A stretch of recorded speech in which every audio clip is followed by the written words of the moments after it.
Jeff Fillion.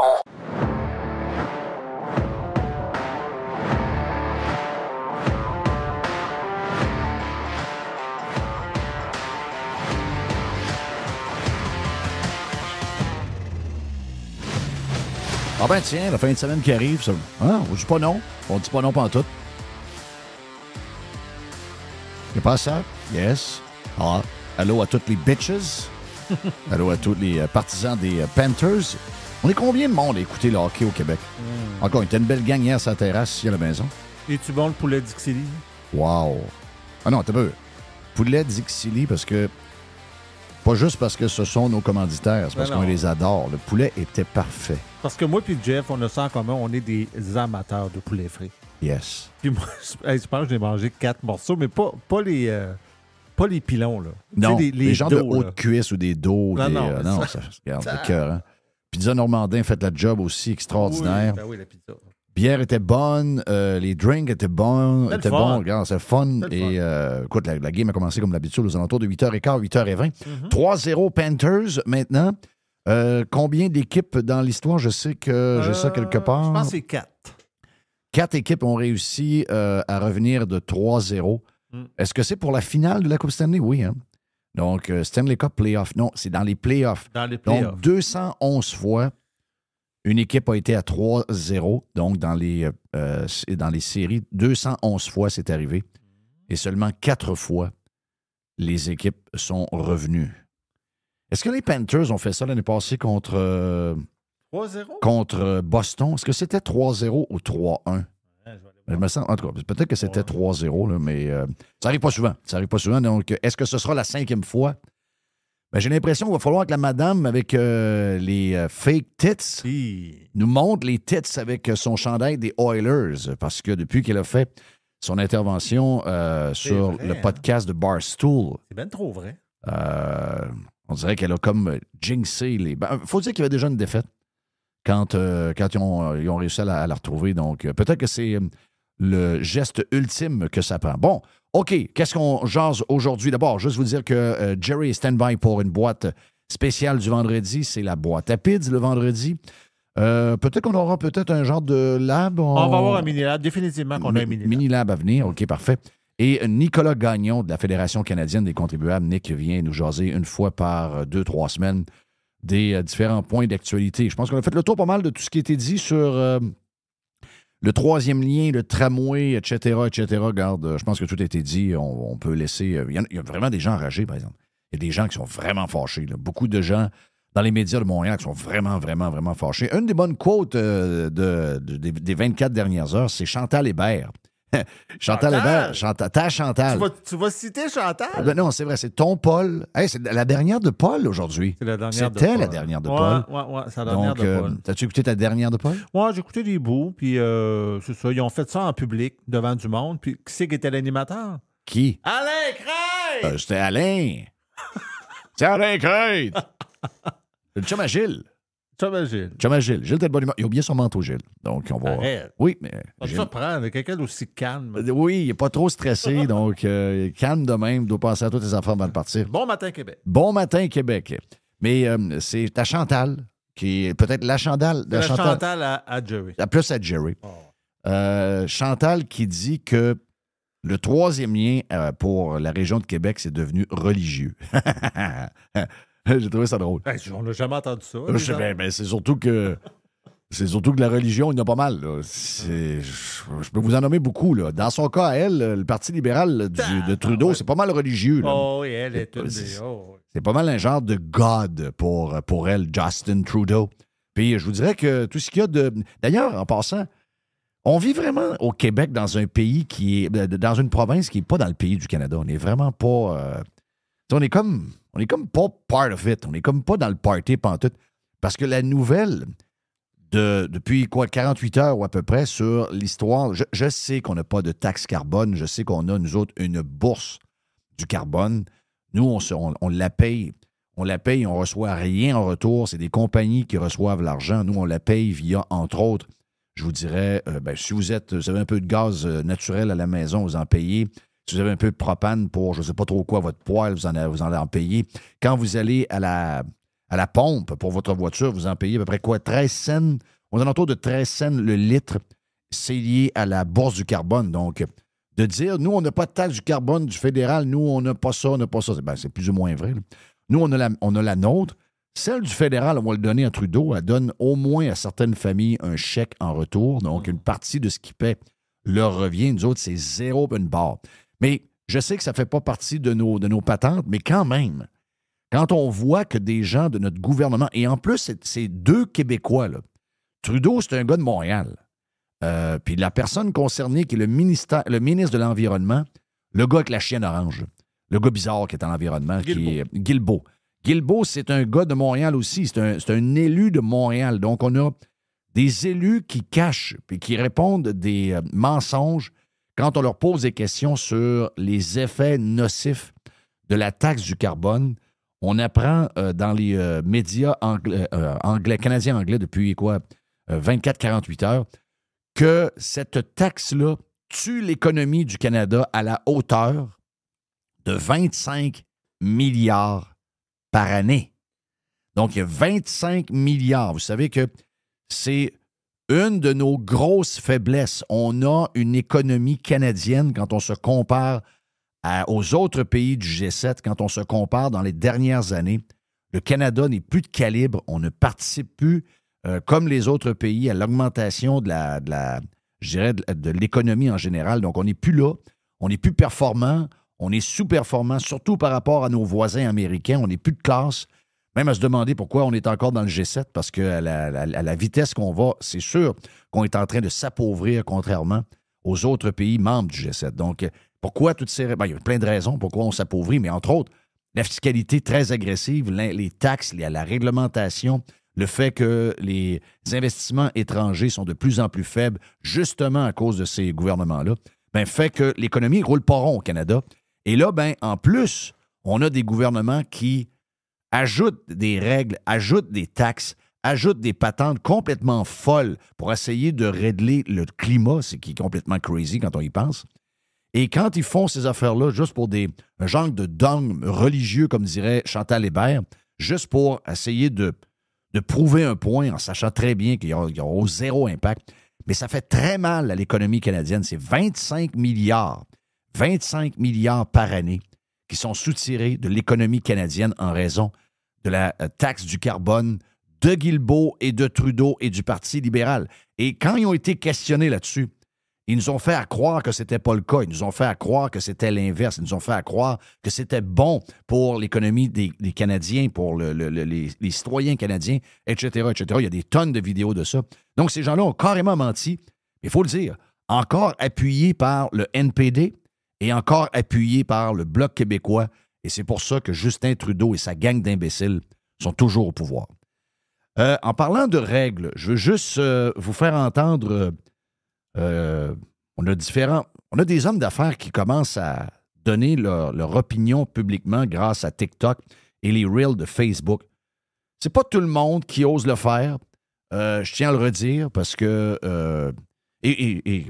pourquoi je le redis, c'est que je rencontre beaucoup de gens d'affaires qui pensent comme nous et qui ont le goût de dire tout haut ce qu'ils pensent, mais qu'ils ont un prix à payer pour ça. Donc, vous savez que et d'un bord et de l'autre, là, je veux dire, si vous êtes d'un côté, vous allez être affecté par des gens qui vont se mettre à vous boycotter, qui vont arrêter d'aller dans votre magasin, arrêter d'aller dans votre resto, arrêter de prendre votre entreprise.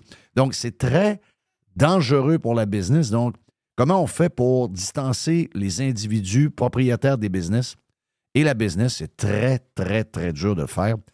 Et je comprends très bien. Quand les gens me disent ça, quand les gens me l'expliquent, je comprends très, très bien. Mais c'est pour ça que quand il y en a qui le font, on doit les saluer, on doit leur faire un méga thumbs up, on doit même les encourager. Moi, je suis un mangeur de pizza normandin, mais je dois aller encourager la gang de Salvatore parce que le patron de Salvatore, donc le fils du créateur, donc un beauceron. S'appelles-tu Guillaume? C'est Guillaume.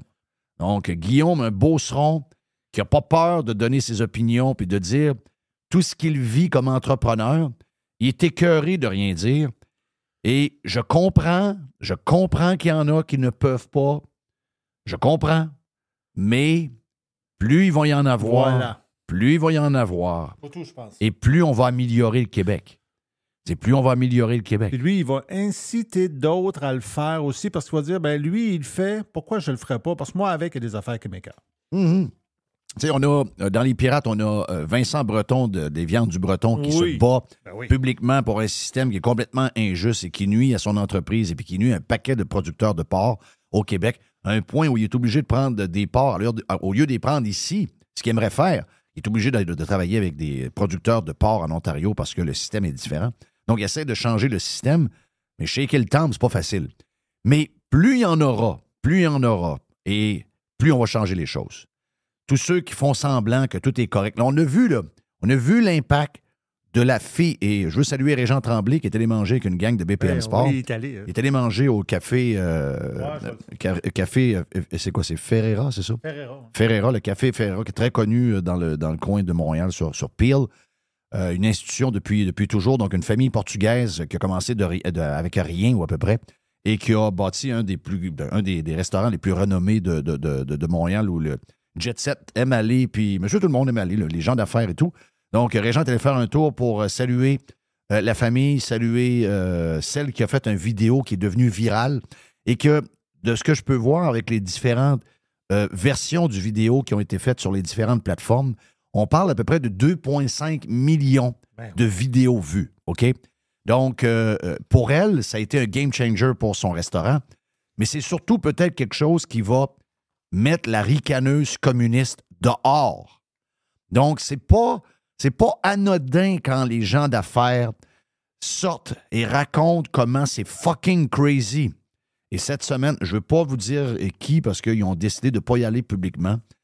Mais moi, j'aurais été publiquement, avoir été eux. Mais encore là, c'est pas ma business, c'est pas mes business. Les gens font ce qu'ils veulent avec leur business. Et cette semaine, quelqu'un m'appelle et me dit, il y a une enragée qui est rentrée dans mon usine.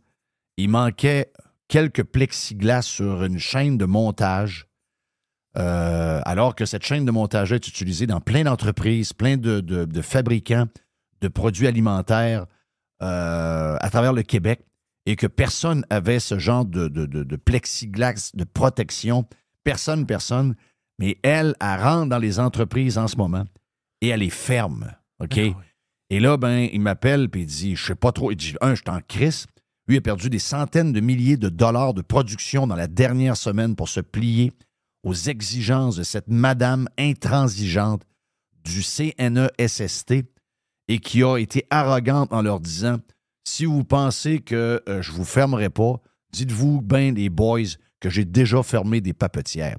Donc, c'est une fonctionnaire fière de fermer des entreprises.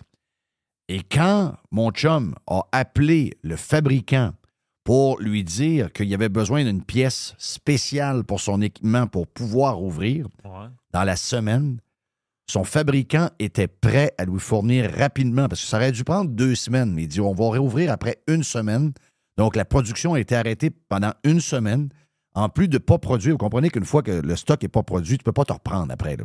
C'est des entreprises qui travaillent déjà 24 heures sur 24. Lui, en plus, il y a des pénalités quand il ne livre pas le stock aux gens qu'il doit livrer à travers le Canada. Parce que moi, je sais de quelle entreprise tu parles. C'est pas une petite entreprise. C'est pas une petite affaire.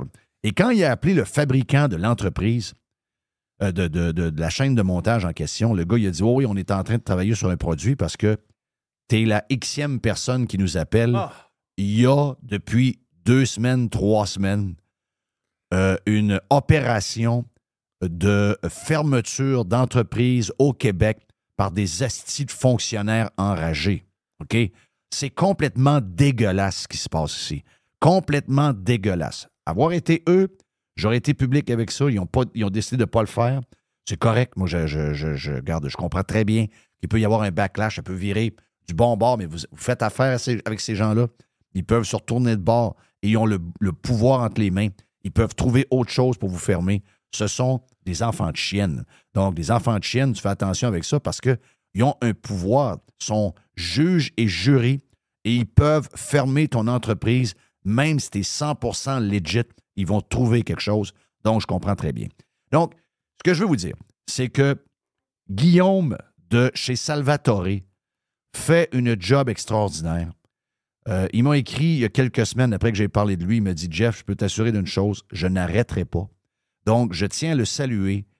Mais les histoires qu'il raconte, c'est pas juste un gars qui a le goût de se faire voir. C'est un gars qui dit des affaires qui se passent dans les entreprises. Les gens, la majorité n'ont pas d'entreprise. Vous voyez comment c'est pas facile de vivre en société avec toutes les règles que vous avez en tant qu'individu.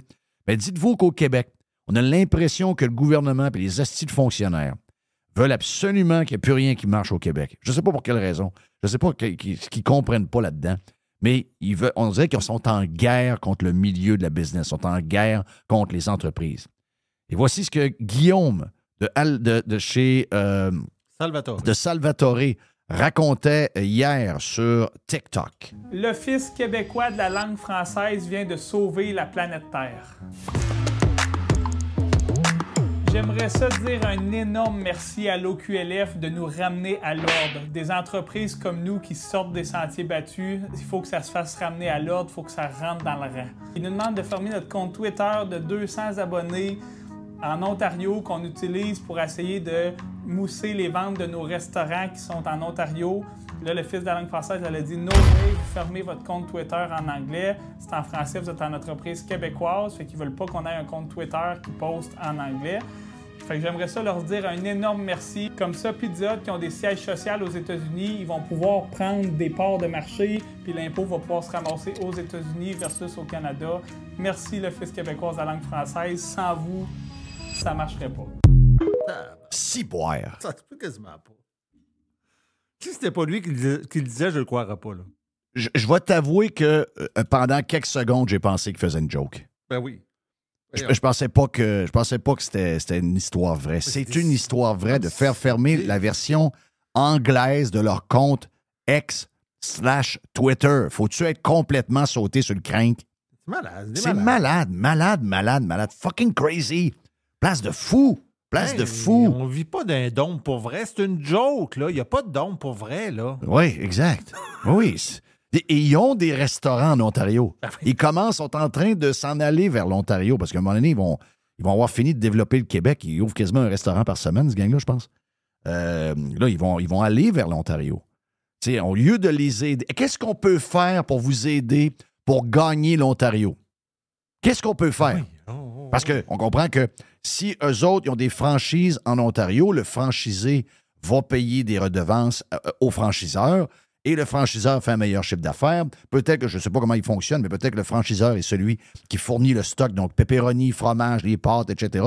Donc, ça part du Québec. Donc, plus il y a de franchises en Ontario, plus il rentre d'argent dans l'entreprise Salvatore et plus Salvatore fait des profits et plus le gouvernement du Québec gagne. Tu sais, c'est assez simple, là. Donc, qu'est-ce qu'on peut faire? Oui, on vient de voir que vous avez ouvert un compte Twitter pour l'Ontario.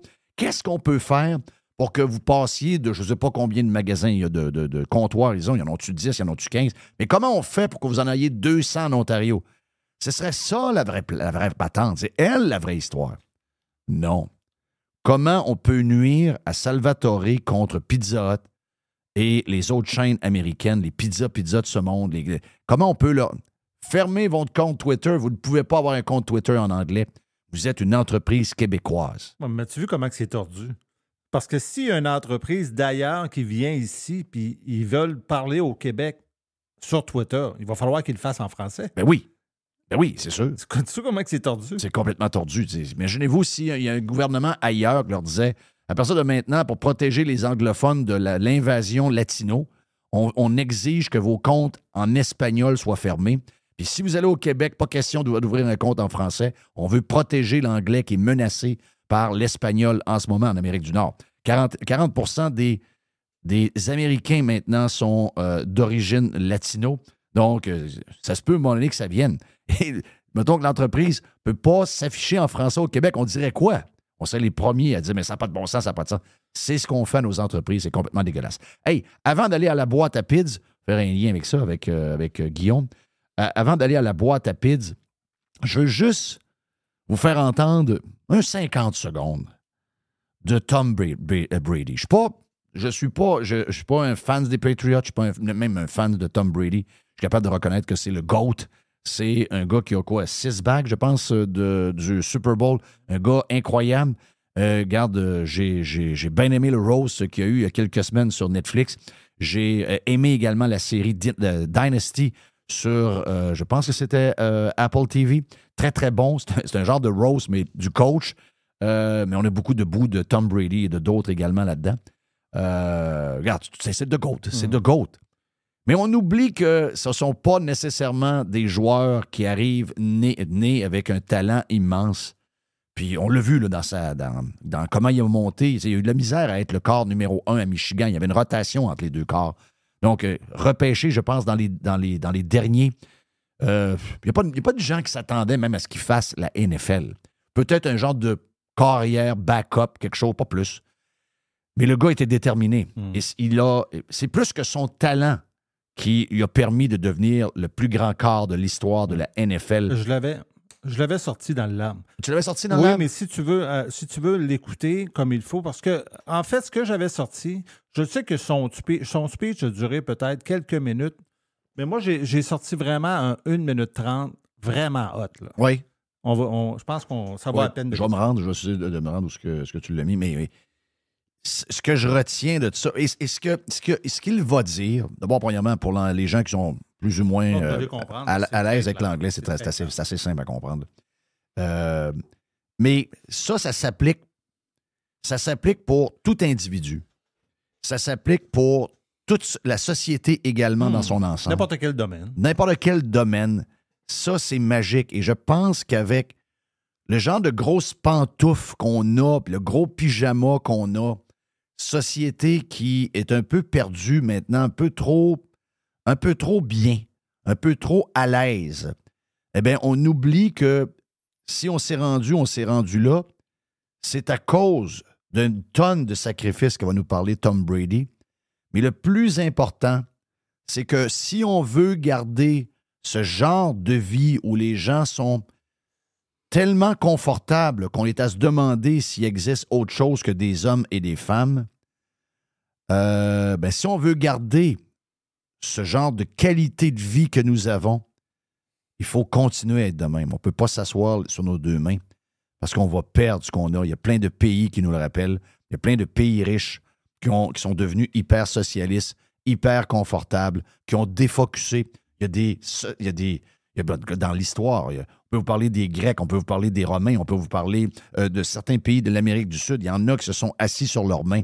Et ça a amené vers une faillite, ça a amené vers la pauvreté. Les acquis sont disparus.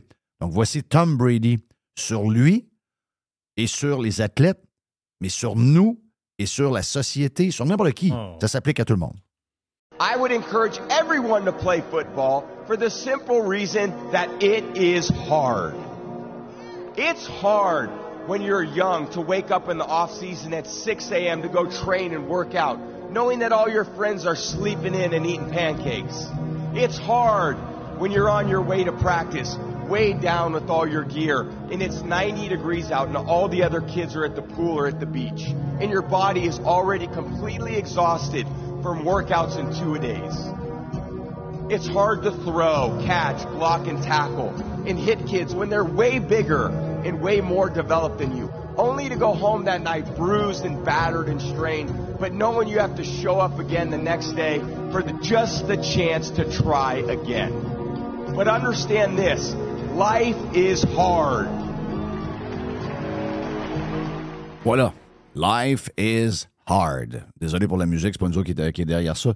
Les gens, des fois, qui font des affaires sur TikTok et sur... Je veux toujours rajouter de la musique. Ouais. Ils sont pas assez wise pour la mettre un peu moins forte. Mais vous avez compris, patente, là. Vous avez compris que c'est une tonne de sacrifices et que rien arrive par hasard. Rien arrive par hasard. Et c'est une des raisons pourquoi, en tant que... Moi, je suis un maniaque de sport. Et... vous ne me verrez pas bien. Je critique beaucoup les politiciens. Je peux critiquer des fois quelques athlètes, mais jamais sur le fond. Parce que même des fois, quand on n'est pas content de tel goaler ou de tel défenseur, de tel joueur ou de tel golfeur, mais on oublie que juste de s'être rendu là, puis d'avoir la chance de les critiquer, On n'a pas d'idée le nombre de sacrifices que ces jeunes-là ont fait pour se rendre en haut dans les grandes ligues dans lesquelles ils sont. Et juste ça, ça commande le respect. Mon nom est Jeff Fillion. On est vendredi. On a lancé le week-end hier avec l'aubergiste. Jerry est stand-by pour une boîte. C'est une boîte à pids le vendredi. Nicolas Gagnon est également stand-by dans les prochaines minutes. Et on va revenir à la fin pour une genre de petite poubelle à Jeff. Radio Pirate. Do you like it? Yeah. RadioPirate.com. Jeff Fillion. Il y a une petite boîte À pids. Il y a une petite boîte À pids. Il y a une petite boîte À pids. Il y a une petite boîte à Pids. À pids. À Pids. Boîte mélangée. Mais ça. Comme chaque vendredi, boîte très mélangée. Il y avait une chronique hier, puis j'ai trouvé ça bien, puis en même temps, je me suis interrogé. Il y a une PME québécoise qui... c'est une belle business. Moi, les business, je respecte ça. Ça en prend des business, là. Et eux autres, c'est la compagnie Cosé. C-O-Z-E-Y. Cosé. Eux autres, ils mettent sur le marché un nouveau divan-lit. As-tu eu un divan-lit chez vous?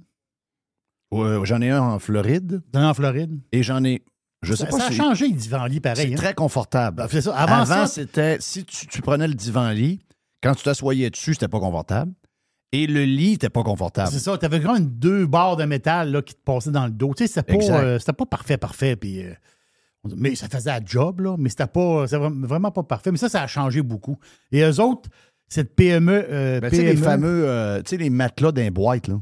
Oui, Cette technologie-là a été amenée dans les divans-lits. dans les divans-lits. Donc, pour le confort du lit, c'est le miracle de ces genres de foam-là qui a fait ça. Et là, je vois que cette compagnie-là a reçu... ici, au Québec, c'est même ça fonctionne un peu, là. Dans le sens qu'ils ont reçu une subvention de 10 millions de la Caisse de dépôt. Et eux autres, ils fabriquent des divans-lits, mais pour l'avenir. Et quand on regarde l'avenir, on regarde le futur. On regarde le futur. Mais qu'est-ce qui s'en vient dans le futur? C'est des petits appartements. On parle de Toronto, Montréal. Un petit divan-lit. Je regardais le divan, là, OK? Là, c'est comme un genre de sectionnel. C'est le plus petit sectionnel que j'ai vu dans ma vie, là. C'est parce qu'eux autres, ils savent qu'au Québec, les futurs appartements seront très, très, très petits. Là, ce qui va se bâtir, il va y avoir moins de pieds carrés, des petits salons, on dirait un... c'est drôle, hein? On dirait un sectionnel pour un appartement au Japon. Tu sais, au Japon, là, vous aurez des on voyait dans le temps. vous aurez des 4,5, donc 2 petites chambres, oui, petite chambre de bain avec petite douche, petite cuisine, genre de table que vous allez devoir monter pendant le souper et la défaire, petit salon avec petit garde-robe. Ça va être à peu près 700 pieds carrés pour un 4,5. 650 à 700 pieds carrés. Donc, ça prend une place. Il faut que tu rentres le divan quelque part. Là. c'est ça. Oui, faut qu'il rentre. Mais oui. Faut que tu t'assoies, faut que tu écoutes la TV. Une des mauvaises expériences vécues en Europe. À toutes les fois que je reviens de l'Europe, là, je suis content de revenir ici puis de m'étirer puis d'arrêter de me cogner partout. Oui. Imagine, moi, en Oui, Europe, oui, je me c'est cogne ça. partout. Oui. Là. Avec des Avec mes grands espadrilles des 17. Moi, chez ma soeur, c'est quand même assez grand comme appartement, mais on s'en va dire que c'est des apparts qui sont plus anciens. Puis j'ai loué à un moment donné un Airbnb, mais à Malaga, dans une autre partie de la ville. Puis la bâtisse était assez récente. Puis l'appartement, mais très fonctionnel, mais spectaculaire.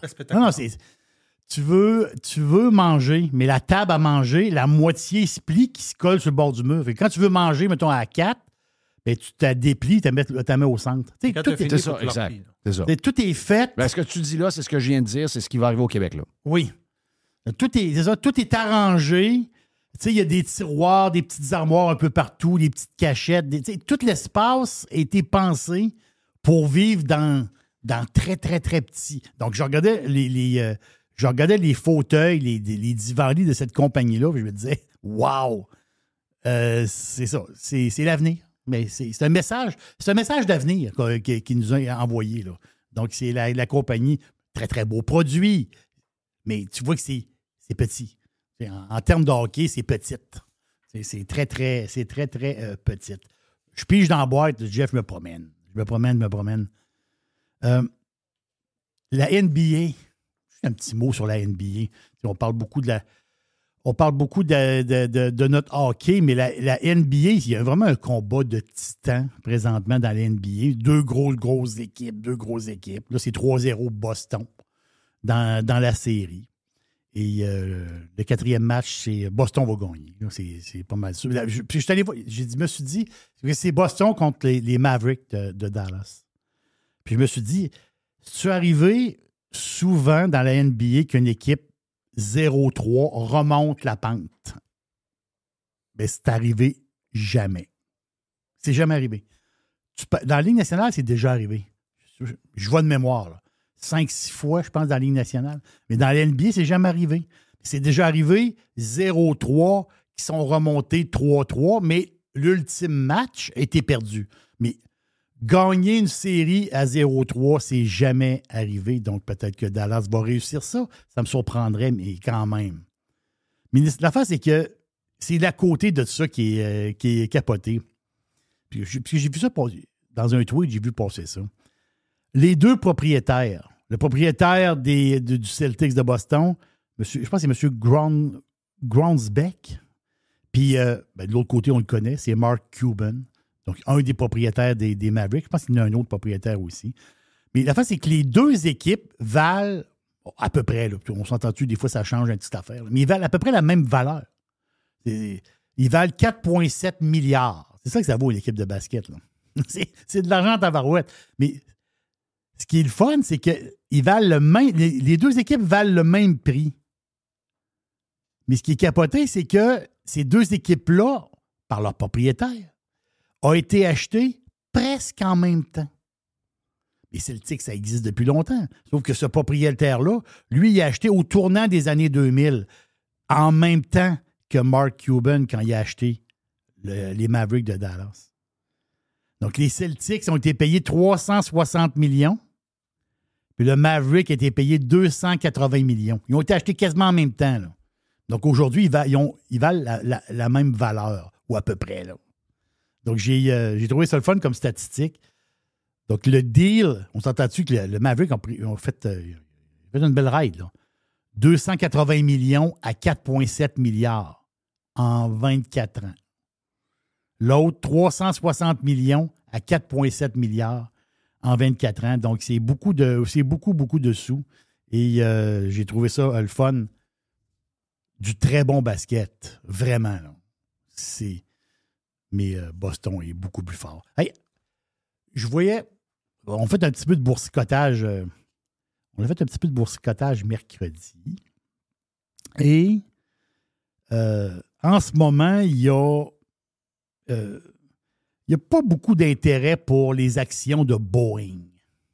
Pourtant, Boeing, c'est un des leaders du domaine. Beaucoup aussi dans et Boeing a une grosse division pour l'armée. Hein. On s'entend-tu, là? Mais c'est Boeing avant la COVID. Donc, avant mars 2020. Tu sais, les actions étaient à peu près dans le coin de 450 piastres, donnaient des dividendes, etc., etc. Puis depuis 4 ans, mais l'action de Boeing a baissé, taponne. Et là, quand tu dis que le stock taponne en bas de 200 piastres, puis il colle là, depuis le mois de février, quasiment janvier, février, ça colle là, ça taponne. Puis là, il y a des nouvelles inquiétantes. Les analystes sont là. Il y a d'autres qui regardent ça. C'est-tu le temps de rembarquer dans Boeing? Même nous autres, on peut se poser la question. C'est-tu le temps? C'est un blue chip, là. Mais c'est-tu le temps là ou pas? Mais une nouvelle, on va dire inquiétante, dans le sens que spectaculaire. Au mois d'avril et au mois de mai dernier, fait pas longtemps, là. Aucune commande pour... Tu sais, Boeing, là, eux autres, leur Big Mac, là, c'est le 737. 737 MAX, là. Ça, c'est comme le Big Mac. C'est ce que tu vends le plus, là. C'est l'avion le plus... C'est le plus gros succès d'avion au monde. Au monde. De l'histoire de l'aviation. Le 737, ce modèle-là, cette quantité d'avions-là, de passagers. Avril, mai, ben, ils ont eu... En mai, je pense que Boeing, ils ont eu 4 commandes. Mais zéro, aucun 737. Avril, ils ont eu quelques commandes, mais aucun 737. C'est la première fois depuis que le modèle existe, tu passes 2 mois consécutifs. Commande, le chiffre, c'est une bulle. Zéro. Zéro commande. Airbus, eux autres, ils ont eu, je pense, une quinzaine de commandes là, pour l'avion, là, le Airbus 320 ou pas trop 330, là, à peu près la même grosseur. C'est le 320. C'est le 320. Et là, il s'en vient le salon de Farnborough en Angleterre, qui est dans 3 semaines, je pense, 3 semaines, 1 mois. Et les analystes attendent ça. C'est ce que j'ai lu. Beaucoup d'analystes qui attendent ça pour voir si ça va débloquer les commandes. Parce que là, en ce moment, il y a un ralentissement, tu as eu de la problème avec la porte, des patentes. Là, la merde est poignée dans l'affaire. Là. Mais là, ils veulent voir qu'est-ce qu'il va y avoir comme commande pour Boeing à Farnborough. Donc, d'ici un mois. Donc, comme boursicoteur, c'est le boursicotage de la boîte du vendredi. Comme boursicoteur, comme même un blue chip. Ceux qui cherchent un point d'entrée, mais on peut attendre jusque-là, puis on va voir les résultats de Farnborough. Puis là, ça, on voit que ça commence à bouger un peu. Peut-être que mettre quelques sous dans Boeing, à long terme, ça peut être un excellent play. Je dis ça de même. Là. Je dis ça, je dis rien. C'est sûr que ça va rebondir. Oui. Mais c'est peut-être d'avoir de l'argent qui dort pendant 3-4 ans. C'est ça l'histoire. Exact. C'est ça. Tu dis long terme, oui, mais là, tu dis oui, mais là, long terme, moi, je veux que ça marche un peu. Donc, c'est vraiment le 320 qui est le compétiteur direct du 737. C'est le 320. Oui. Il y a eu Jeff, tu sais peut-être plus l'histoire que moi. Accord de développement. Parce que le fameux district du centre de la Floride, Central, c'est Oversight District, là, dans le coin de Lake Buena Vista. Mais là, eux autres, parce qu'il y a eu une guerre entre DeSantis et Disney. Oui. Et là, la hache de guerre a été enterrée. Et là, Disney a le OK pour développer sur ses propriétés. Donc, pour les 20 ans à venir, ils ont comme un genre dans l'espace-temps, ils ont un genre de 20 ans. Ils disent 15 à 20 ans, jusqu'à 20 ans. Disney va pouvoir développer à nouveau. Donc, c'est quand même énorme. Là. On parle d'investissement possible de 17 milliards sur une vingtaine d'années. On parle d'un nouveau parc à thème majeur et on parle aussi de 2 parcs à thème mineur. On parle aussi de construction de... c'est sûr que dans la patente, dans le OK que Disney a eu, faut que 50% de la construction, que ce soit des appartements, parce qu'il y a des logements là-dedans, là, ils sont comme obligés de bâtir de l'habitation. On dit, quand tu bâtis, ça prend. Il y a du monde qui travaille, ça amène de l'eau au moulin, ça prend de l'habitation. Donc, il y a des projets de logement là-dedans. Mais ils sont obligés, 50% obligatoire, que ce soit des contrats donnés à des entreprises de la Floride. Donc, dans le deal. Mais c'est gros pareil, là. Donc, on parle d'un parc à thème, un nouveau parc à thème. C'est big, là. Puis 2 parcs, il y a des parcs mineurs, mais quand même, c'est quand même énorme la nouvelle qui est sortie. Donc, tu vois ce pôle-là, le pôle Orlando, là. My God. Non, Non, cette ville-là. C'est incroyable, Jeff. C'est à vue d'œil. Tu y vas. Moi, j'y vais assez régulièrement. Mais c'est incroyable la vitesse à laquelle ça se développe, ce coin-là. Incroyable. C'est capoté.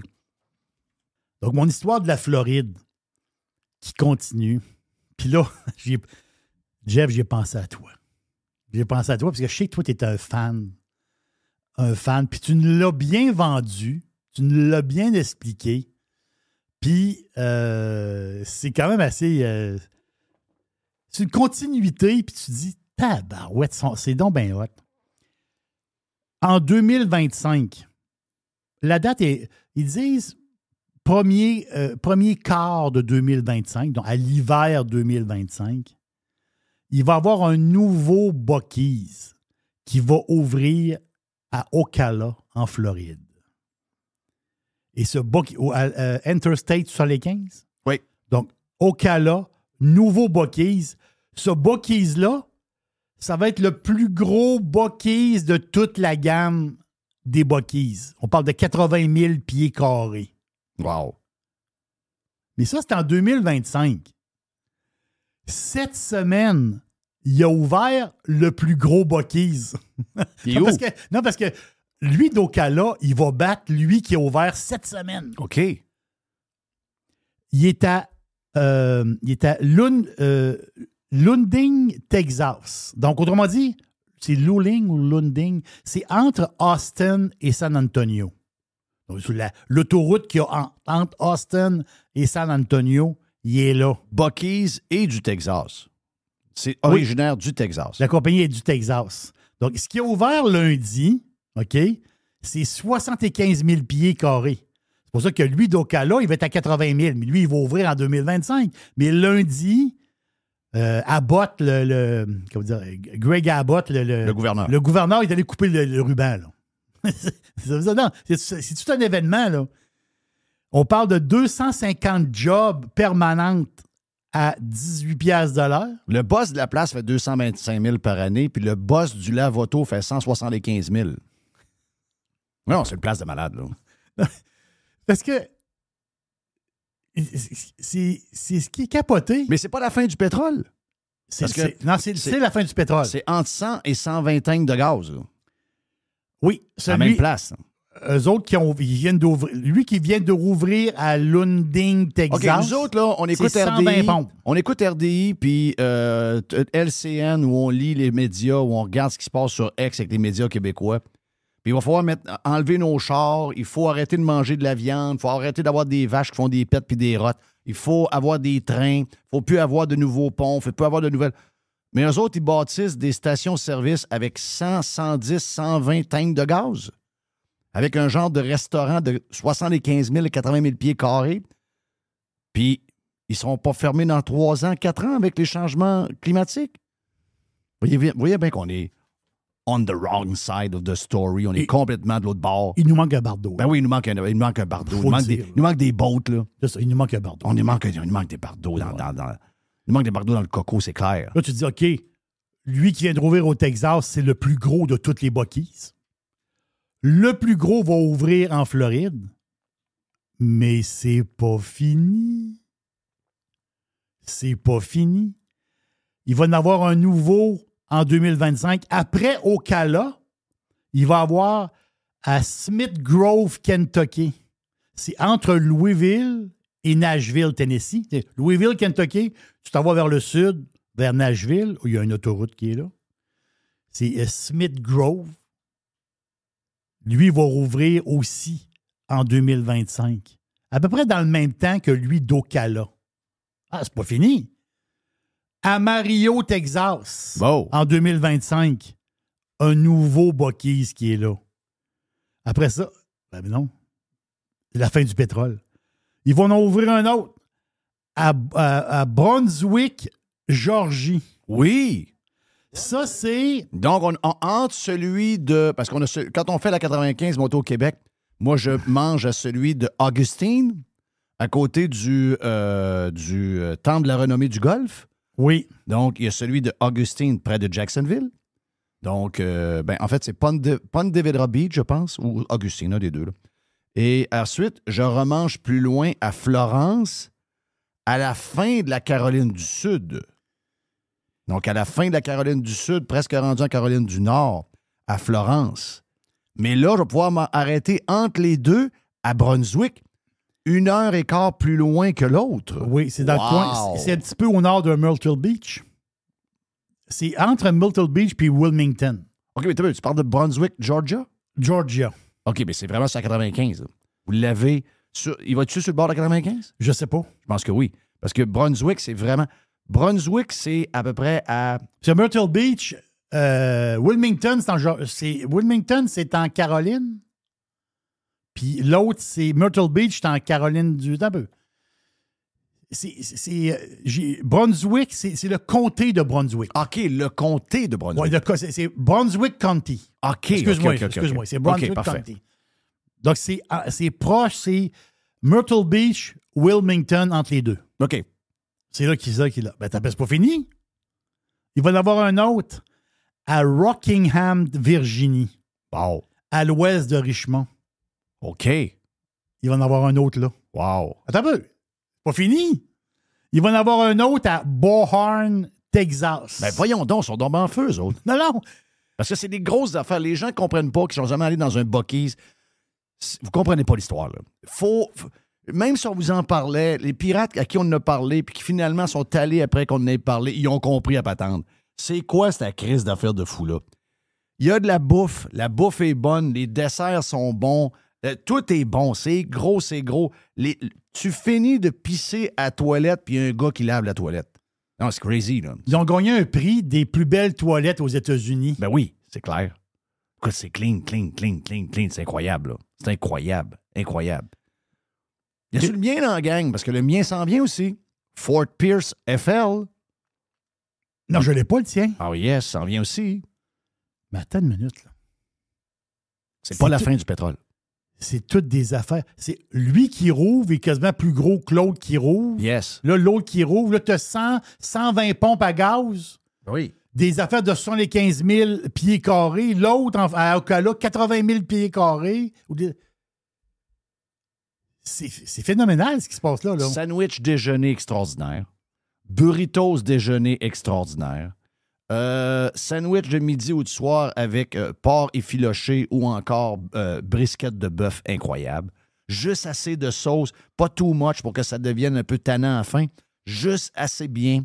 Les pièces de viande qui arrivent le matin, ces grosses tables dans le milieu, puis qui coupent pour faire le brisquette ou encore le porc effiloché.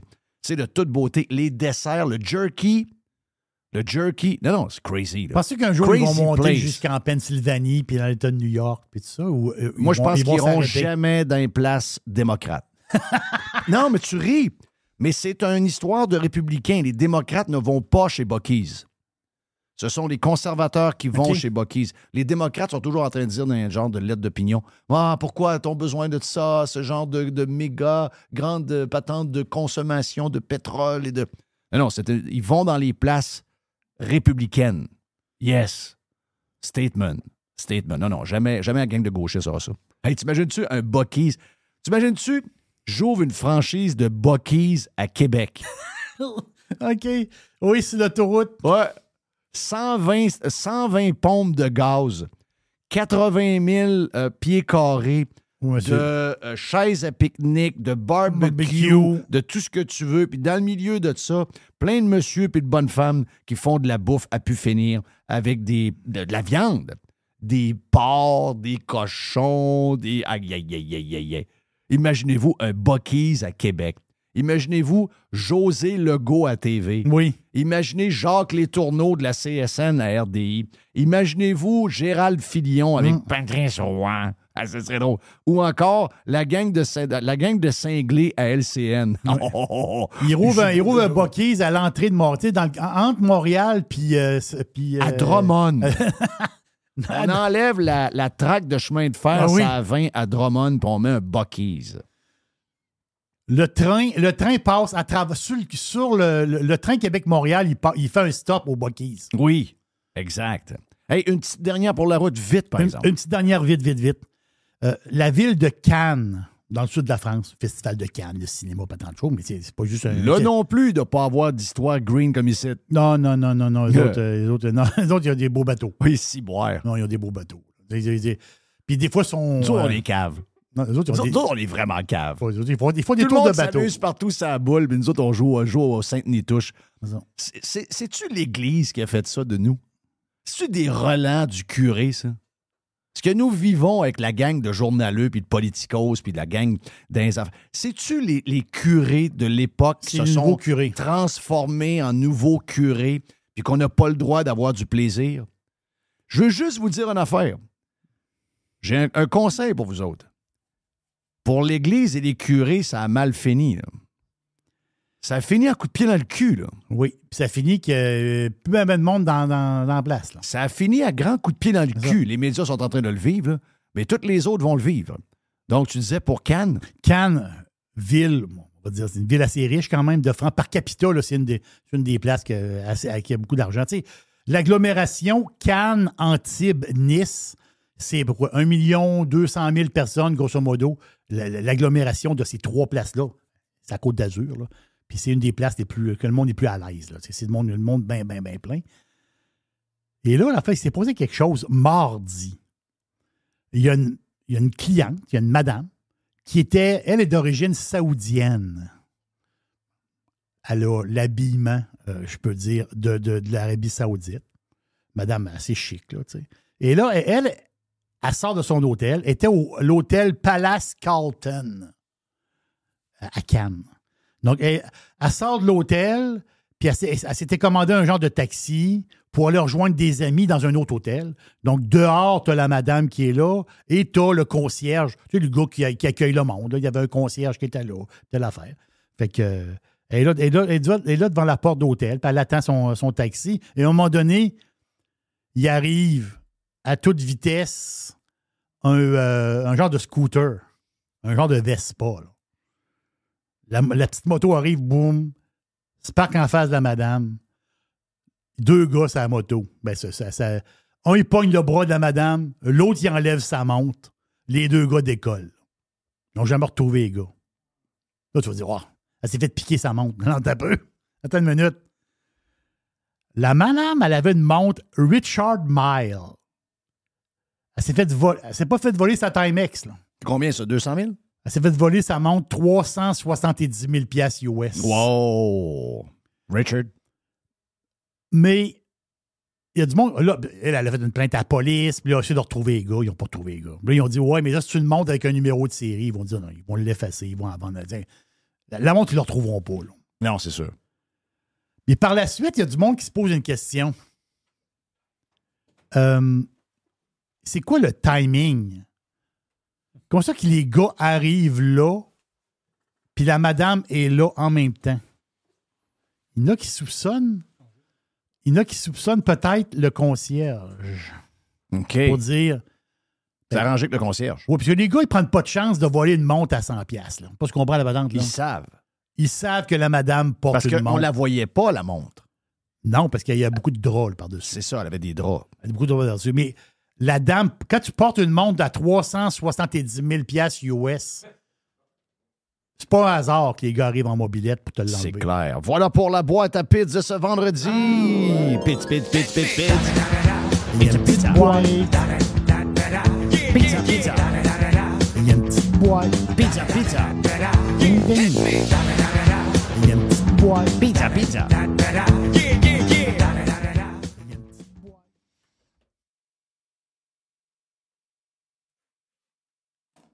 Every hour. Juste du bon stock. Get pirate or get out. Nicolas Gagnon de la Fédération canadienne des contribuables à contribuable.ca. Nick, t'es salué, mon ami. Est-ce qu'on fait un petit bilan? Je sais qu'on a parlé toute la semaine, mais je veux t'entendre là-dessus aussi. Parce que, veux pas, ça peut avoir des conséquences graves. On a su cette semaine, en milieu de semaine, que le grand patron de la F1 s'excusait auprès des écuries pour tous les problèmes qu'il y a eu à partir de vendredi, où on a comme cancellé les essais alors qu'ils n'ont jamais été cancellés, etc., etc. Le nombre de problèmes d'accès également pour les membres des écuries avec les endroits VIP, puis tout ça qui était jammé avec des histoires de pontons, puis des voitures jammées dans le stationnement, dans le chemin pour avoir accès aux différents ponts. Plus tout ce qu'on a vécu en dehors du Grand Prix sur Peel et ailleurs. Donc, c'est une semaine catastrophique pour Montréal parce que si c'est rendu que le grand patron de la F1 doit s'excuser devant les gens qui l'engagent, c'est-à-dire que lui, c'est comme le commissaire de la Ligue. Là. Les chefs d'écurie. Les chefs d'écurie, c'est eux qui décident de son ça. poste ou non. Donc, lui, s'il s'excuse, c'est qu'une fois qu'il s'est excusé, il retourne dans son bureau, puis il dit à ses bras droits, « Moi, je ne vais plus jamais être dans la marde de même. » Et plus jamais être dans la marde de même, ça veut peut-être dire « Montréal, goodbye. » Arrête. Et il y a des conséquences à ça. Là. Nick, si tu veux bâtir 200 km de tramway, ça te prend de l'activité économique. Là. Faut que tu sois capable de payer pour, faut que tu sois capable de les opérer, etc. Ça prend de l'activité économique. Mais ces Christy de communistes-là ne font pas ce switch-là dans leur tête. Eux autres, ils veulent voir le Grand Prix disparaître. Est-ce que je rêve quand je dis ça? Pas du tout. Puis c'est ça le pire, c'est de voir à quel point on arrive littéralement à ce stade où est-ce que tu as vraiment le Grand Prix de Montréal, en fait la F1 qui regarde Montréal et qui se dit on va-tu rester là pour vrai? Mais parce qu'on s'entend que si le boss de la F1 se vire de bord puis commence à faire des excuses aux écuries comme il l'a fait cette semaine, c'est qu'il a dû recevoir un certain niveau de plainte. T'sais, c'est pas arrivé par hasard. Là. Il a dû avoir du monde alentour de lui, des boss de différentes écuries qui ont fait écoute, le Montréal, ça commence à faire dur. Puis le pire, je dis ça, moi-même, personnellement, je regardais des vidéos cette semaine, des défilés de voitures dans les rues de Montréal. Puis c'était pas très classique. C'était des gros chars, des Bugatti, des Lamborghini, des Ferrari et tout ça, sur des routes, des rues qui sont bourrées de trous puis qui sont mal patchées. Là, ça faisait, honnêtement, c'était pas aussi glamour que ça voudrait donner l'impression de l'être, mais présentement, si Montréal n'est pas tant dans le trou financièrement, si on est encore en mesure de patcher les rues comme c'est présentement le cas, c'est grâce au F1 de Montréal, c'est grâce au Grand Prix. Le jour où ce Grand Prix-là s'en va, les retombées économiques qui sont incalculables de cet événement-là, ben on va les perdre nécessairement. D'un autre côté, c'est drôle parce que oui, pour le commun des mortels, pour les entrepreneurs qui font, on va se le dire, une bonne passe de cash durant cette période-là parce qu'il y a beaucoup de tourisme, ben pour eux, c'est la fin du monde. Mais pour Valérie Plante, à la tête de la ville de Montréal, ça serait quasiment une victoire tant idéologique que symbolique pour elle de voir le Grand Prix finalement quitter l'île. Alors qu'elle vient d'annoncer qu'ils veulent se lancer dans un projet de près de 200 km de tramway, qui sont en train de ramener encore son histoire de la ligne rose. On parle encore de rallonger le REM, puis de tous ces différents projets-là qui vont coûter des dizaines et des dizaines de milliards, Ben, mais on fait fuir les capitaux. Mais t'as peu, juste le tramway, si on fait le calcul avec Québec. Québec, on dit, dans le rapport de la Caisse de dépôt, là, on parlait de 5 milliards juste pour l'infrastructure en tant que telle. Rien, aucun aménagement alentour, aucune patente en dessous qui est changée. Donc, si on se fie aux autres prix qu'on avait eus, ça nous met ça à peu près entre 10 et 12 milliards. Mettons-le à 10 pour un projet d'à peu près 20 km, c'est 19 km, mais on va arrondir. Donc, c'est 500 millions du kilomètre. C'est les tramways les plus chers au monde fois 10. Là, OK? Comment on arrive à ça? Aucune idée. Mais c'est vraiment des projets coûteux plus que n'importe où ailleurs. Et ça, on n'est pas surpris.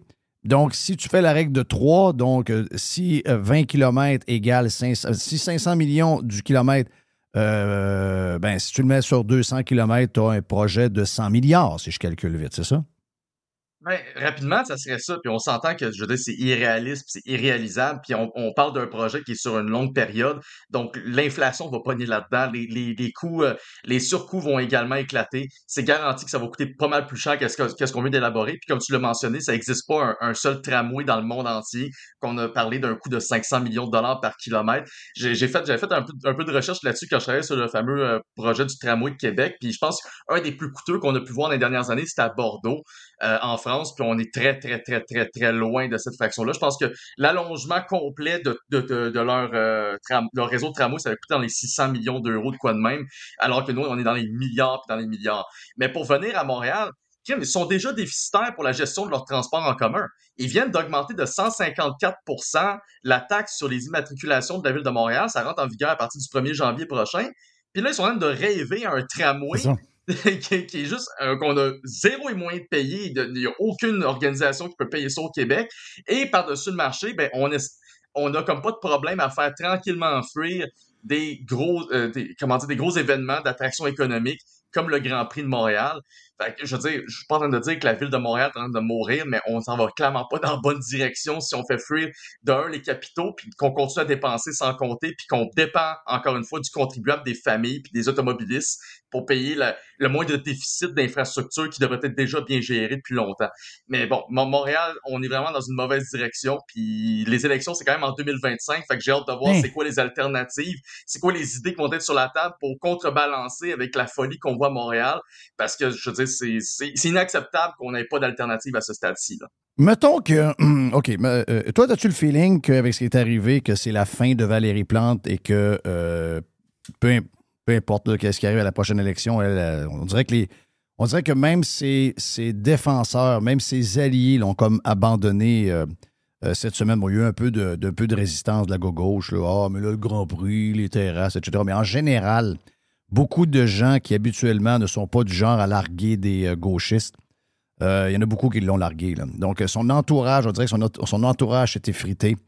J'ai comme le feeling que peu importe qui va être contre elle, est perdu. Un peu comme la CAQ avec l'histoire du 5 millions pour les Kings. C'est comme un tipping point où ce que là, il n'y a plus rien à faire avec ça. Mais supposons qu'on a une bonne candidate ou un bon candidat qui est plus pragmatique et qui veut remettre Montréal sur la map.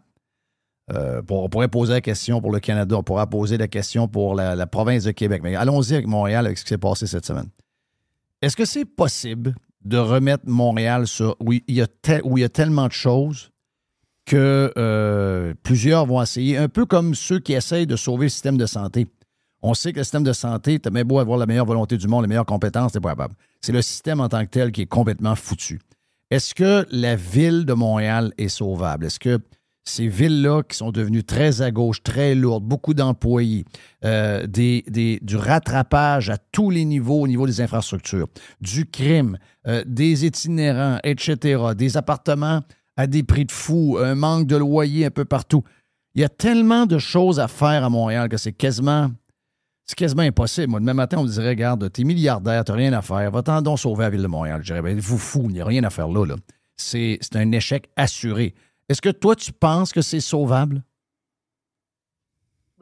C'est une bonne question. Je dirais oui, c'est sauvable, mais ça va vraiment dépendre de qui se pointe. Puis il faut faire un peu comme pour le système de santé. C'est bien beau si on change la personne qui est en haut, mais c'est le système qui est à changer également. Dans le cas de Montréal, ben il faut faire un ménage de fond en comble. C'est pas juste de changer la personnalité qui est à la mairie. Vous avez toutes les arrondissements, les villes d'arrondissement qui doivent être également revues. Vous avez aussi tous les programmes de dépenses, tous les différents organismes de la ville de Montréal qui doivent être également révisés. Fait que c'est un ménage de fond en comble qui doit être fait parce qu'au courant des dernières années, un peu comme ça s'est fait au fédéral puis au provincial, c'est-à-dire que ben tous les proches de manière idéologique de Mme Valérie Plante ont été positionnés dans différentes structures, dans différentes mairies d'arrondissement ou même dans différents comités et organismes. Donc, même si tu remplaces la mairesse, il va falloir aussi que tu remplaces les gens qu'elle a positionnés dans l'ensemble de ces structures-là. Il va falloir que tu fasses le ménage de fond en comble, puis il faut qu'il y ait quelqu'un qui se présente comme étant cette personne-là qui est prête à faire les changements drastiques puis qui est prête à accepter le coût politique parce que généralement, c'est pas quelque chose de très populaire de se pointer puis de dire ben regarde, moi, j'aime mettre des fonctionnaires dehors puis je vais m'assurer de couper dans les dépenses qui font aucun sens.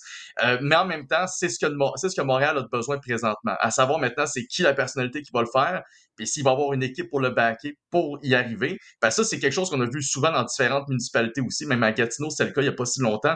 C'est-à-dire que vous avez souvent des personnalités qui sont là, qui s'avancent pour se lancer à la mairie, mais ils n'ont pas d'équipe. Ils se présentent quasiment indépendants. Ils arrivent à l'hôtel de ville puis ils sont écrasés par l'opposition. Fait que faut vraiment quelqu'un qui a une bonne équipe également. Puis là, la dernière fois qu'on a vu quelqu'un se présenter contre Valérie Plante, c'était Denis Coderre, qui faisait un comeback par rapport à sa défaite de 2017. Fait que c'est clairement pas là-dessus qu'on pouvait miser pour avoir du changement, surtout quand on voyait de l'état dans lequel il a laissé la ville de Montréal en premier lieu. Fait que il faudrait que ce soit quelqu'un du milieu des affaires, définitivement. Puis c'est qui les personnalités là-dedans? Ben, j'ai quelques noms en tête rapidement. Il y avait Mitch Garber qui en avait parlé, t'as Luc Poirier qui a laissé entendre que peut-être qu'il serait intéressé, mais c'est pas très sûr. Fait que c'est pas mal sur ces personnalités-là, ou du moins du monde du milieu des affaires, qui comprennent ce qui se passe, qui ont vu ce qui s'est passé cette semaine, mais qui remarquent que ce genre de choses-là, c'est pas c'est pas banal, c'est pas un événement, comment dire, là, surréaliste. Là. Ce qu'on a vu avec, par exemple, les interventions des services d'incendie de la Ville de Montréal cette semaine, ben, c'est le genre de choses, c'est le genre de politique qui est active à Montréal depuis très longtemps, depuis au moins avant même Valérie Plante.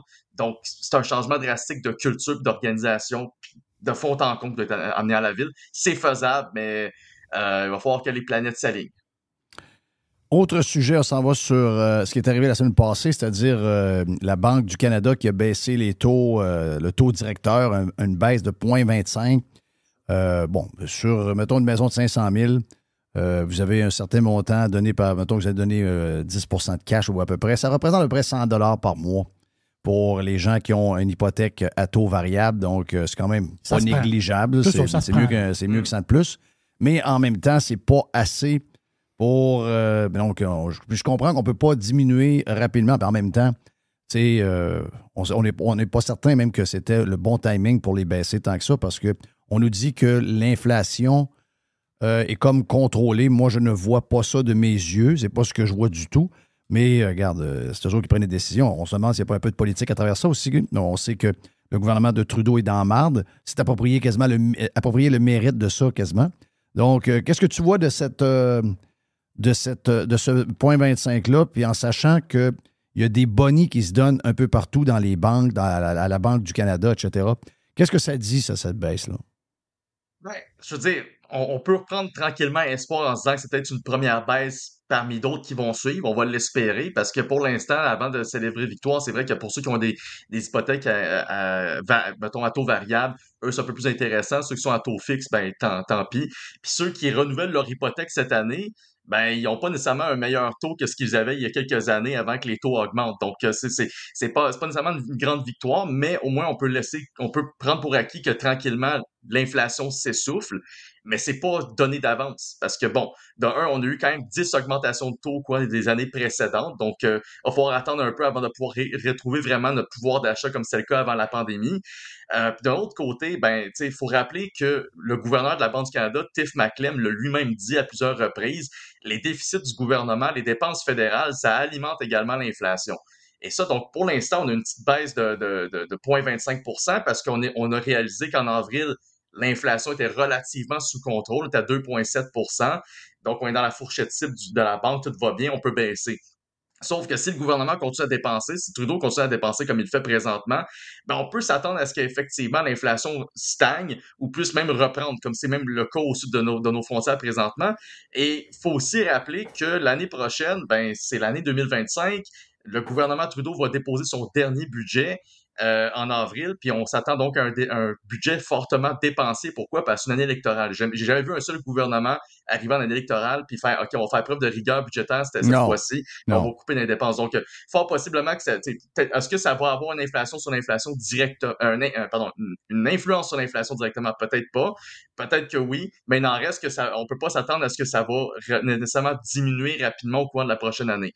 Ceci étant dit, à la Banque du Canada, pendant qu'on réduisait le pouvoir d'achat des Canadiens, comme on l'a fait à 10 reprises avec les augmentations de taux, qui étaient nécessaires, on pourrait dire, bon, on n'avait pas de problème à se distribuer des bonis. Et ça, c'est des demandes d'accès à l'information que nous, à la Fédération, a soumis à plusieurs reprises au cours des dernières années pour faire le tracking.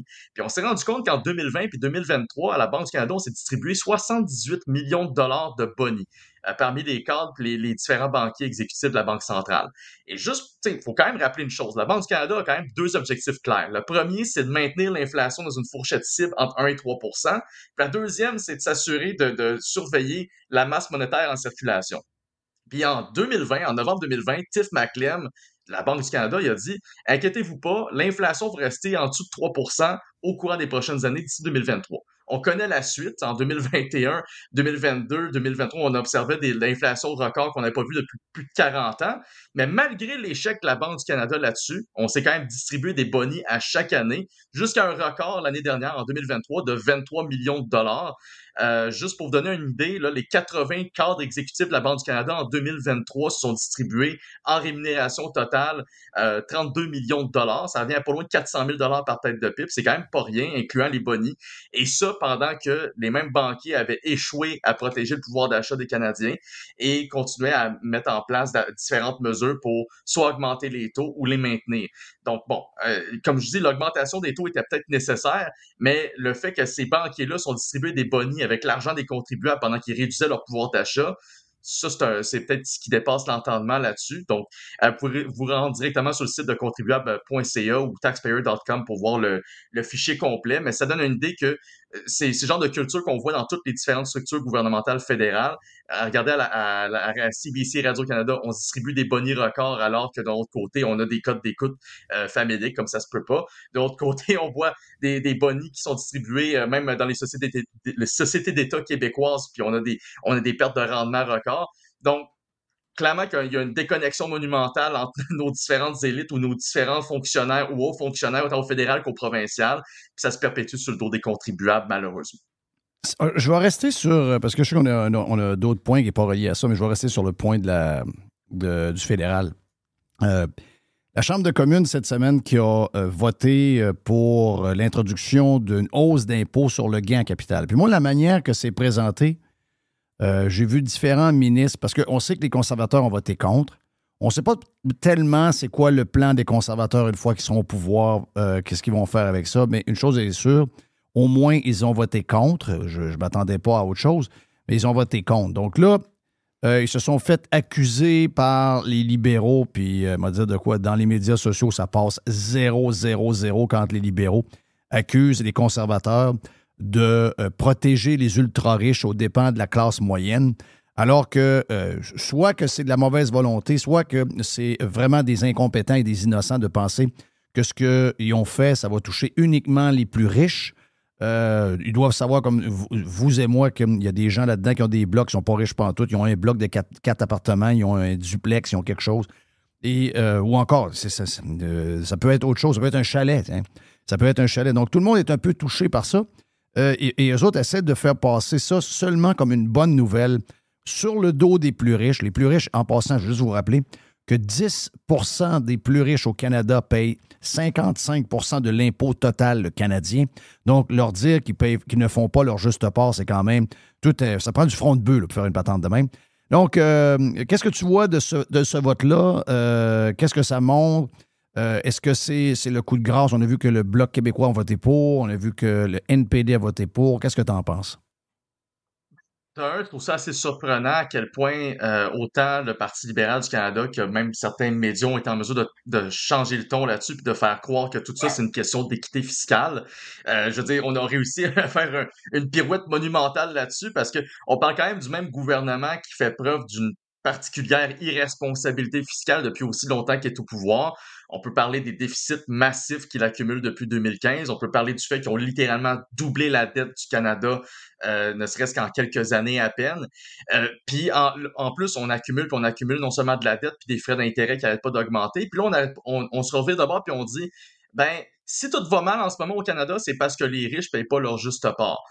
Donc, c'est pour ça qu'on augmente le taux d'inclusion de l'impôt sur le gain de capital, puis qu'on va aller chercher cette année seulement, c'est ce qui est prévu, 7 milliards de dollars supplémentaires. Donc là, le gouvernement de Justin Trudeau essaie de nous faire croire qu'au nom de l'équité fiscale, on va aller chercher 7 milliards de dollars dans les poches de médecins, de gens qui ont mis leur argent dans des plex, d'entrepreneurs, et même des différentes grandes entreprises qui essayent de faire fructifier leurs affaires puis qui vont voir leur rendement être moins intéressant.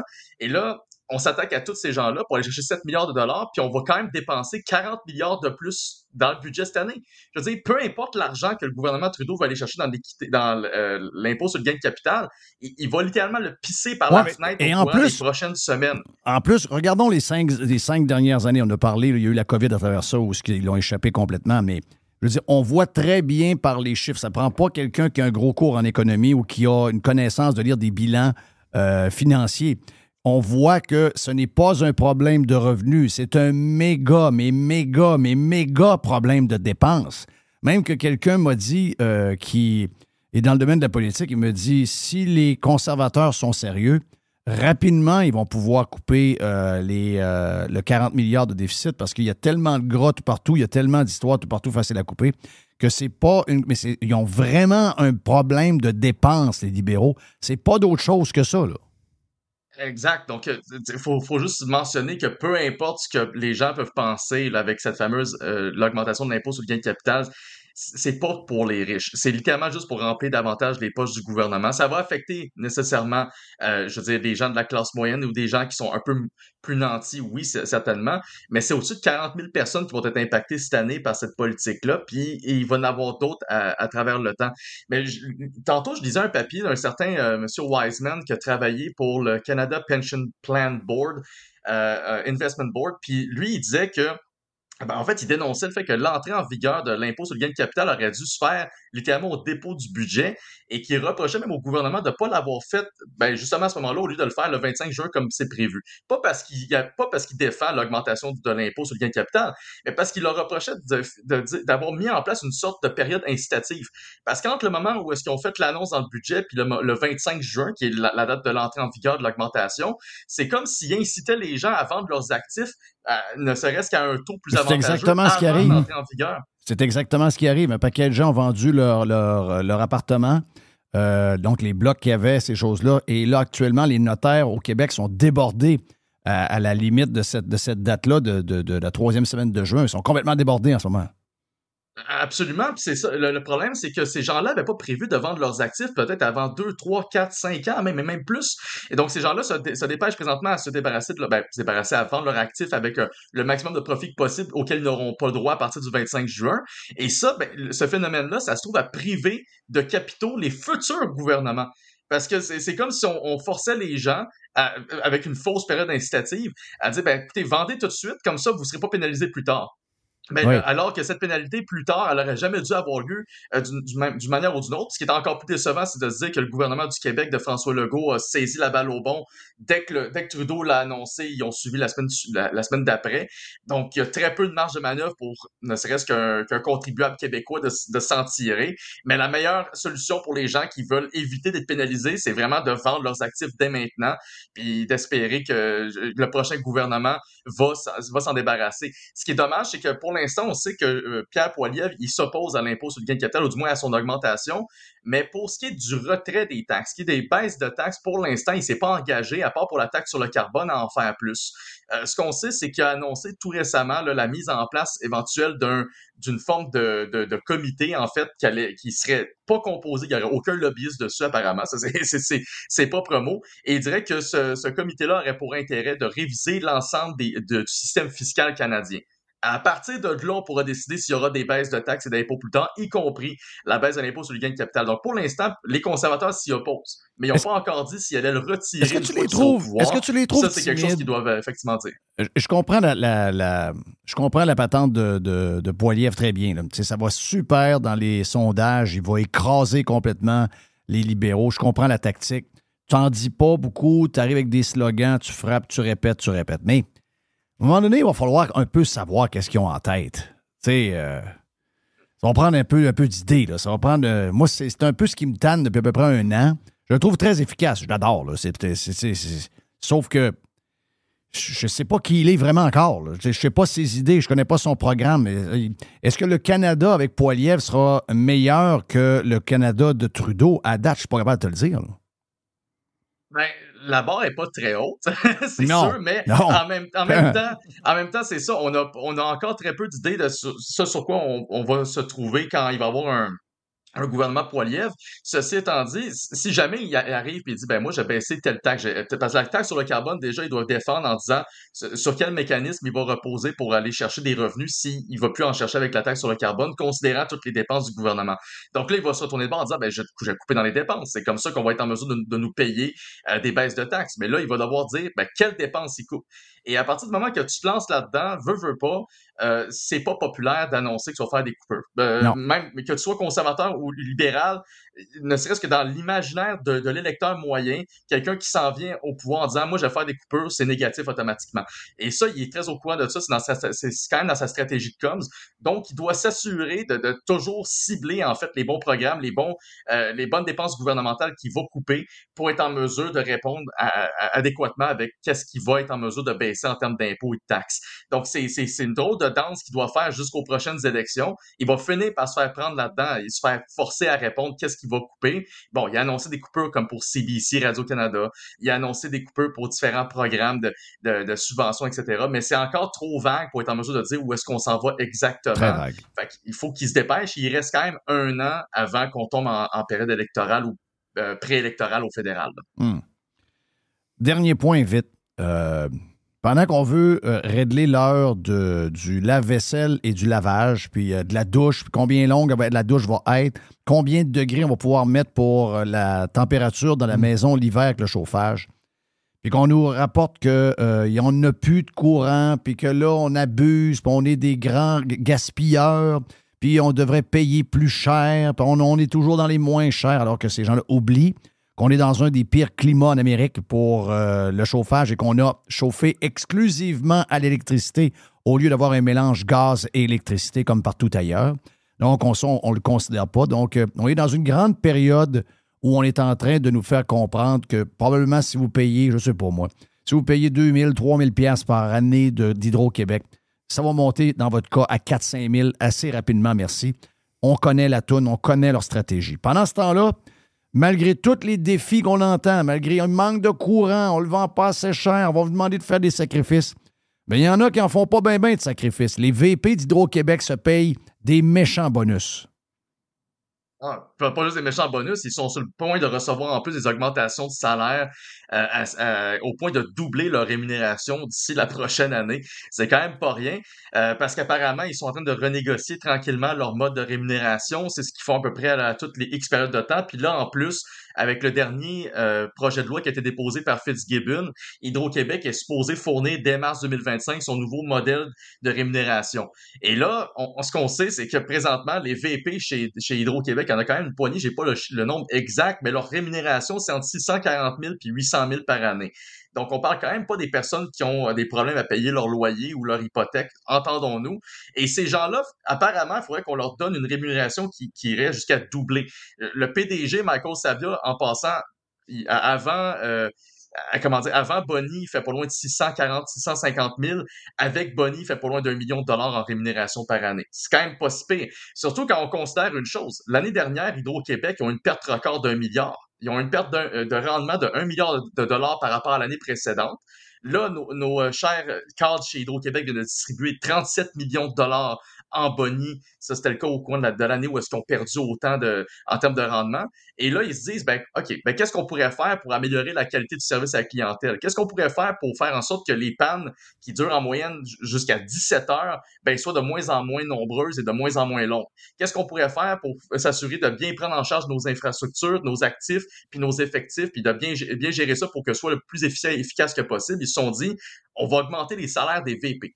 c'est fou à quel point on peut être déconnecté de la réalité des gens puis de penser que c'est en haut, encore une fois, qu'on va être en mesure de changer ne serait-ce que toutes les problématiques auxquelles Hydro-Québec fait face. Et il faut rappeler une chose, c'est à peu près c'est le même problème qu'on a pour le système de santé, c'est la même chose pour la ville de Montréal, comme on parlait un peu plus tôt, c'est que mais les Top Guns que tu veux à la tête d'Hydro-Québec, comme c'est mentionné, présentement, on veut doubler les salaires. Pourquoi? Parce que on veut attirer des Top Guns du privé ou d'autres organisations publiques. Mais même, tu peux en ajouter autant que tu veux des Top Guns. Si t'es pas capable d'améliorer le rendement de ta société d'État, c'est pas grave de t'assurer à ce que les Québécois aient accès à des tarifs avantageux sur leur électricité puis qu'il y ait un réseau énergétique fiable. Les gens, je veux dire, tes salaires, ils servent à rien, ils ont rien amélioré, tes Top Guns servent à rien.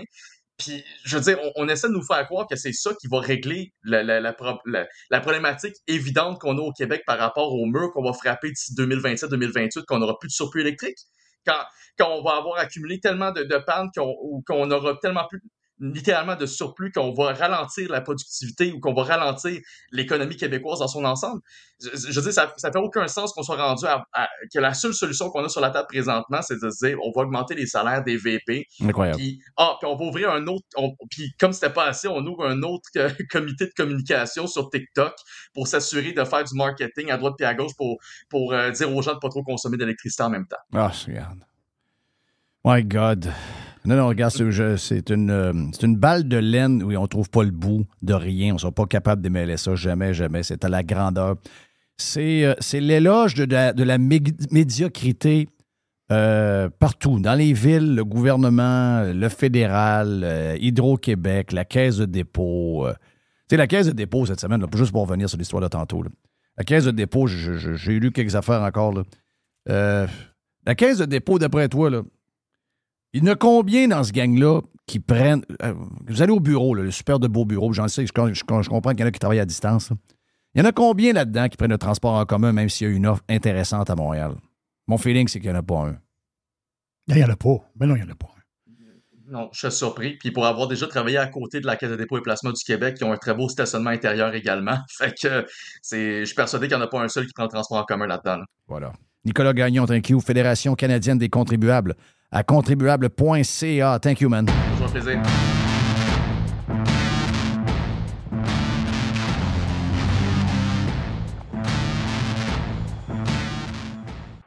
Radio Pirate. Making history again. 100% Pirate Radio. Pirate. RadioPirate.com.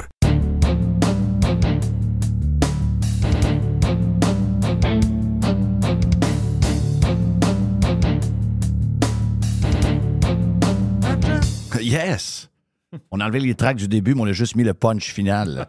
La poubelle à Jeff sur RP Live et Prime d'aujourd'hui. Si vous êtes, maniaque, vous aimez lire puis vous informer. On sait qu'on a des journaux de merde. Il en reste quelques-uns de pas si mal. Je vous dis pas que c'est parfait. Oui, victime dans les dernières années de la même chose, de la même maladie, green et probablement woke un peu, mais quand on compare, c'est peut-être le moins pire de la gang. Le Wall Street Journal, et vous pouvez vous abonner. Il y a souvent des promotions très intéressantes pour quelques mois. C'est le journal. Je sais que dans notre entourage, il y en a qui sont abonnés au Wall Street Journal. Très, très, très divertissant. Dans l'avion, la version papier, si vous voulez pas voir passer votre vol, vous preniez la version papier à l'aéroport et ça fait toujours un vol qui passe beaucoup plus vite. Mais aujourd'hui, je n'aimerais pas ce que je vais vous dire. C'est que l'éditorial du jour du Wall Street Journal nous dit que le Canada de Justin Trudeau, un des premiers ministres les plus impopulaires de l'histoire du Canada, eh bien, a brisé, je vous en ai parlé au début tantôt, a brisé l'économie du pays on his watch. Et il dit que la star du moment, c'est le premier ministre de la Grèce, Kyriakos Mitsotakis, qui, lui, a sauvé le pays endetté. Vous vous rappelez que la Grèce était techniquement en faillite il y a quelques années, après 2008, quand il y a eu le crash financier de 2008. On se rappelle comment la Grèce s'est ramassée sur le cul. La Grèce est en train de se relever. Mais pour se relever, qu'est-ce qu'elle fait? Elle fait tout l'inverse du Canada. Elle déréglemente et elle ouvre le marché dans tout le domaine de l'économie, ce qui permet en ce moment à la Grèce de se relever, et même que l'éditorial du Wall Street Journal d'aujourd'hui nous dit que le Canada de Justin Trudeau devrait être enlevé du G7 et être remplacé par la Grèce. Wow! Wouh! C'est ce que fait du Canada Justin Trudeau.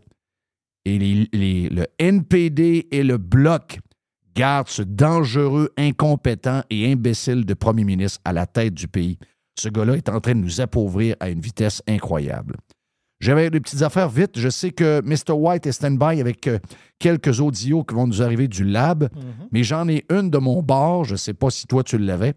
J'en ai une de mon bord toute fraîche. Merci au Conteux. Il nous fait un tour hier, d'ailleurs, on le salue. Le Conteux, il nous fait un petit tour dans les studios de Radio Pirate. Et le Conteux m'a envoyé cette cote audio qu'il considère comme étant La cote audio du jour. Oui, je pense que c'était ma première cote du lab, mais vas-y. Je te vole la cote du lab. Tu viens de jouer dans mon lab. Ben oui. Donc, qu'est-ce qui est arrivé? Ça salue bonjour. Ben, c'est ça, parce que moi, mon lab... Là, on va jamais voir salut bonjour pour les histoires. Là. Puis d'ailleurs, le gars qui l'a interviewé, je sais pas c'est qui. Non. J'ai jamais vu. Mais je pense qu'il y a un bout de pirate en lui, ce gars-là. Oh, ben ça se peut. Avec sa question, d'après moi, oui. Là. Oui, je pense que oui. Donc, je ne vous mettrai pas l'audio au complet. Je pense que c'est juste les premières secondes qui sont drôles. Non, mêlez. Moi, je l'ai mis dans mon lab. Va le chercher dans mon lab. OK, bon, ben garde. Je vous présente le gars de Salut Bonjour, dont j'oublie le nom. Ou en fait, je ne connais pas son nom. Et le maire de Québec. Je ne vais pas parler de ce sujet-là encore aujourd'hui, mais je trouve qu'elle est bonne. Je trouve que la question est bonne. Il n'y a pas beaucoup de gens qui osent poser des questions de même à des élus. Surtout la réponse que je trouve bizarre. La réponse est très bizarre. Allons-y. Monsieur Marchand, on a entendu du monde tantôt, là, plein de monde, qui disent tramway, on n'en veut pas, on veut un troisième lien, on n'en veut pas de tramway. L'acceptabilité sociale, là, à part, mettons, vous, là, qui le veut vraiment à Québec, le tramway? Ben. Combien d'autres personnes qui le veulent? Mais qui? Il y en a beaucoup. Ben, il y en a beaucoup. Il y en a beaucoup parce que, d'abord, il y a des gens qui sont les convaincus et qui comprennent. Principalement des gens qui l'ont pris ailleurs, qui voient tout ce que ça a. Wow, peux-tu arrêter là? Les convaincus qui comprennent. C'est le même qui vous voit. OK? C'est pas un accident, l'histoire des édentés de Hillary Clinton. Ah oui. La gauche voit les gens qui sont contre le folie comme étant des imbéciles et des idiots puis des pas dedans, des pas éduqués. Qui comprennent pas. Et c'est des gens qui comprennent pas. Et puis il y en a beaucoup. Ben, il ne doit pas être fort en maths parce que mon feeling, c'est qu'il y en a pas beaucoup à comparer à ceux qui n'en veulent pas. Mais il dit ceux qui le veulent, c'est que c'est des gens intelligents qui comprennent. C'est incroyable. La question a été posée à Salut Bonjour. Le tour était un peu bizarre, Salut Bonjour à mes yeux, mais regarde, je vais leur donner le genre d'étoile du match. Écoute, je viens de voler un audio à Mr. White, peut-être qu'il en reste quelques-uns. Et Mr. White, ben, il a sa propre présentation, même si on l'amène à l'intérieur de la poubelle. Donc voici le lab de Mr. White. Le labo de Mr. White. Ben, c'est rendu qu'on mêle nos thèmes. C'est complètement capoté. Oui, effectivement, on fait des affaires dans d'autres affaires. Ben écoute, on est trans. On est à la mode. Oui, on est monsieur et madame. Yes, on est trans. Puis, juste pour finir sur le tramway pour cette semaine, là, parce que ça a été parlé pas mal cette semaine, Éric va sortir aujourd'hui, Éric Duhem, pour demander officiellement un référendum sur le tramway. Wow! Ben, moi, je serais d'accord avec cette idée-là, mais s'il n'y a pas l'appui, mettons, de certains partis d'opposition, ça n'arrivera pas. Ben non. Non, mais c'est bon de le faire, c'est bon de le demander, et on va voir que, ben, on sait pourquoi ils ne veulent pas le faire, là, je veux dire. S'ils pensaient de gagner, ils en feraient un. Mais ils savent qu'ils vont perdre, donc ils n'en feront pas. C'est le genre de patente de même qu'on a en démocratie, c'est comme ça. Et c'est des gens qui l'ont dit plus qu'une fois, sont pas à l'aise avec les référendums. Alors que dans des sociétés normales et démocratiques pour vrai, tous les sujets du genre sont amenés en référendum. Tous les sujets où il y a un genre de débat à l'intérieur d'une société où il y a des gens qui sont divisés par rapport à un sujet X. Ça peut être n'importe quoi. Ça peut être légaliser la coke. Souvent, les sociétés, les vraies sociétés démocrates vont aller en référendum. Et c'est fait habituellement pendant une élection normale. Donc, vous allez avoir une élection normale, vous allez élire des représentants qui vont s'occuper de vous à différents paliers de gouvernement. Là, il en profite. Et il en profite pour poser une quinzaine de questions importantes. Et à partir de ce moment-là, les gens décident s'ils veulent ou s'ils ne veulent pas. Mais ici, c'est pas le même que ça marche. Ici, la vision des politiciens, et ça a été répété régulièrement par l'ex-maire de Québec, Régis Labaume. Régis Labaume qui se perd pas à peu près à chaque semaine dans la presse. Si vous voulez lire des textes bizarres, si vous voulez lire des textes un genre de règlement de compte hebdomadaire, allez lire pour rire les genres de commentaires de Régis Labaume dans la presse. Vous allez peut-être vous allez avoir mal à la tête à la fin, là, mais vous allez voir quel genre de gars que c'est. Et Labaume disait, j'ai pas à avoir l'approbation du monde. Ils m'ont élu. Je fais mes affaires pendant 4 ans, qu'ils veulent ou ils veulent pas, je le fais. Et s'ils ne sont pas contents, dans 4 ans, ils resteront dehors. Donc, c'est leur vision. Ouais. C'est qu'ils deviennent comme des genres de dictateurs pendant 4 ans et ils se moquent de nous autres à tour de bras. Les 125 à l'Assemblée nationale sont de même parce que dans tout sujet, il peut y avoir des sujets à 70-30, donc 70 d'un bord, 30 de l'autre. Il peut y avoir des sujets à 50-50. Il peut y avoir des sujets, oui, à 100 mais c'est très, très, très rare. Mettons, on va prendre l'exemple du port d'armes. Moi, je serais pour qu'on ait le droit d'avoir une arme pour se protéger dans une société qui est de plus en plus dangereuse. Mais si vous faites un vote à l'Assemblée nationale, même s'il y a 4 partis politiques à l'intérieur, c'est souvent un genre de un parti. Les 125 personnes vont voter contre. Et si vous faites un genre de référendum ou juste un sondage dans la population, probablement vous serez plus à la hauteur de 50-50 sur un sujet X. Mais quand il arrive l'Assemblée nationale, c'est totalement l'inverse. Donc, il n'y a aucune représentation de la réalité et de la démocratie dans nos institutions qu'on a bâties. C'est devenu une vraie joke. Mais moi, je me trompe-tu ou qu'en campagne électorale, quand on posait la question à Bruno Marchand, là, avec son projet de tramway qu'il avait déjà à ce moment-là, lui, il disait tout le temps, oui, mais il faut que la population le veuille. Faut qu'il y ait une certaine... Il parlait d'acceptabilité. Oui, ça, c'est au début. Ça, c'est quand un gars arrive en politique, il y a comme cette volonté-là parce qu'il vient d'arriver, il est green. Mais quand plus le temps passe, plus la tête leur enfle, ils se voient dans le journal, ils se voient à TV, ils se font appeler par les médias de Montréal, ils deviennent comme un peu, c'est ça, ils deviennent la tête enflée. Et à partir de ce moment-là, ils deviennent complètement déconnectés du monde. Parce que c'est très, très vite en passant. Dans les sondages qu'il y a eu sur le tramway là, à travers la population, il y a eu des sondages qui ont été faits. Et 65 des gens sont contre le tramway. Oui. Dans les sondages. Exact. Donc, aujourd'hui, c'est un labo sucré-salé. OK. Fait que il dit OK. OK, sucré-salé. C'est sucré-salé. Ça veut dire que c'est un peu plus léger. OK. Mais quand même, écoute, c'est léger, oui et non. Là. C'est léger et triste en même temps. Là. Fait que le premier, je vais te laisser lire, c'est quoi le nom de mon premier audio? Oui. Qui est, je vais essayer de le voir ici. J'aime mon Paul, mais. C'est comme une limite, là. OK. On écoute, puis après ça, C'était la dernière journée de Paul Arcand aujourd'hui. C'est le Paul à Mr. White. Se lève sur ses pieds, c'est un rappel au règlement. Monsieur le Président, il y a eu consultation entre les partis et je pense que vous constaterez qu'il y a consentement unanime à l'égard de la motion suivante.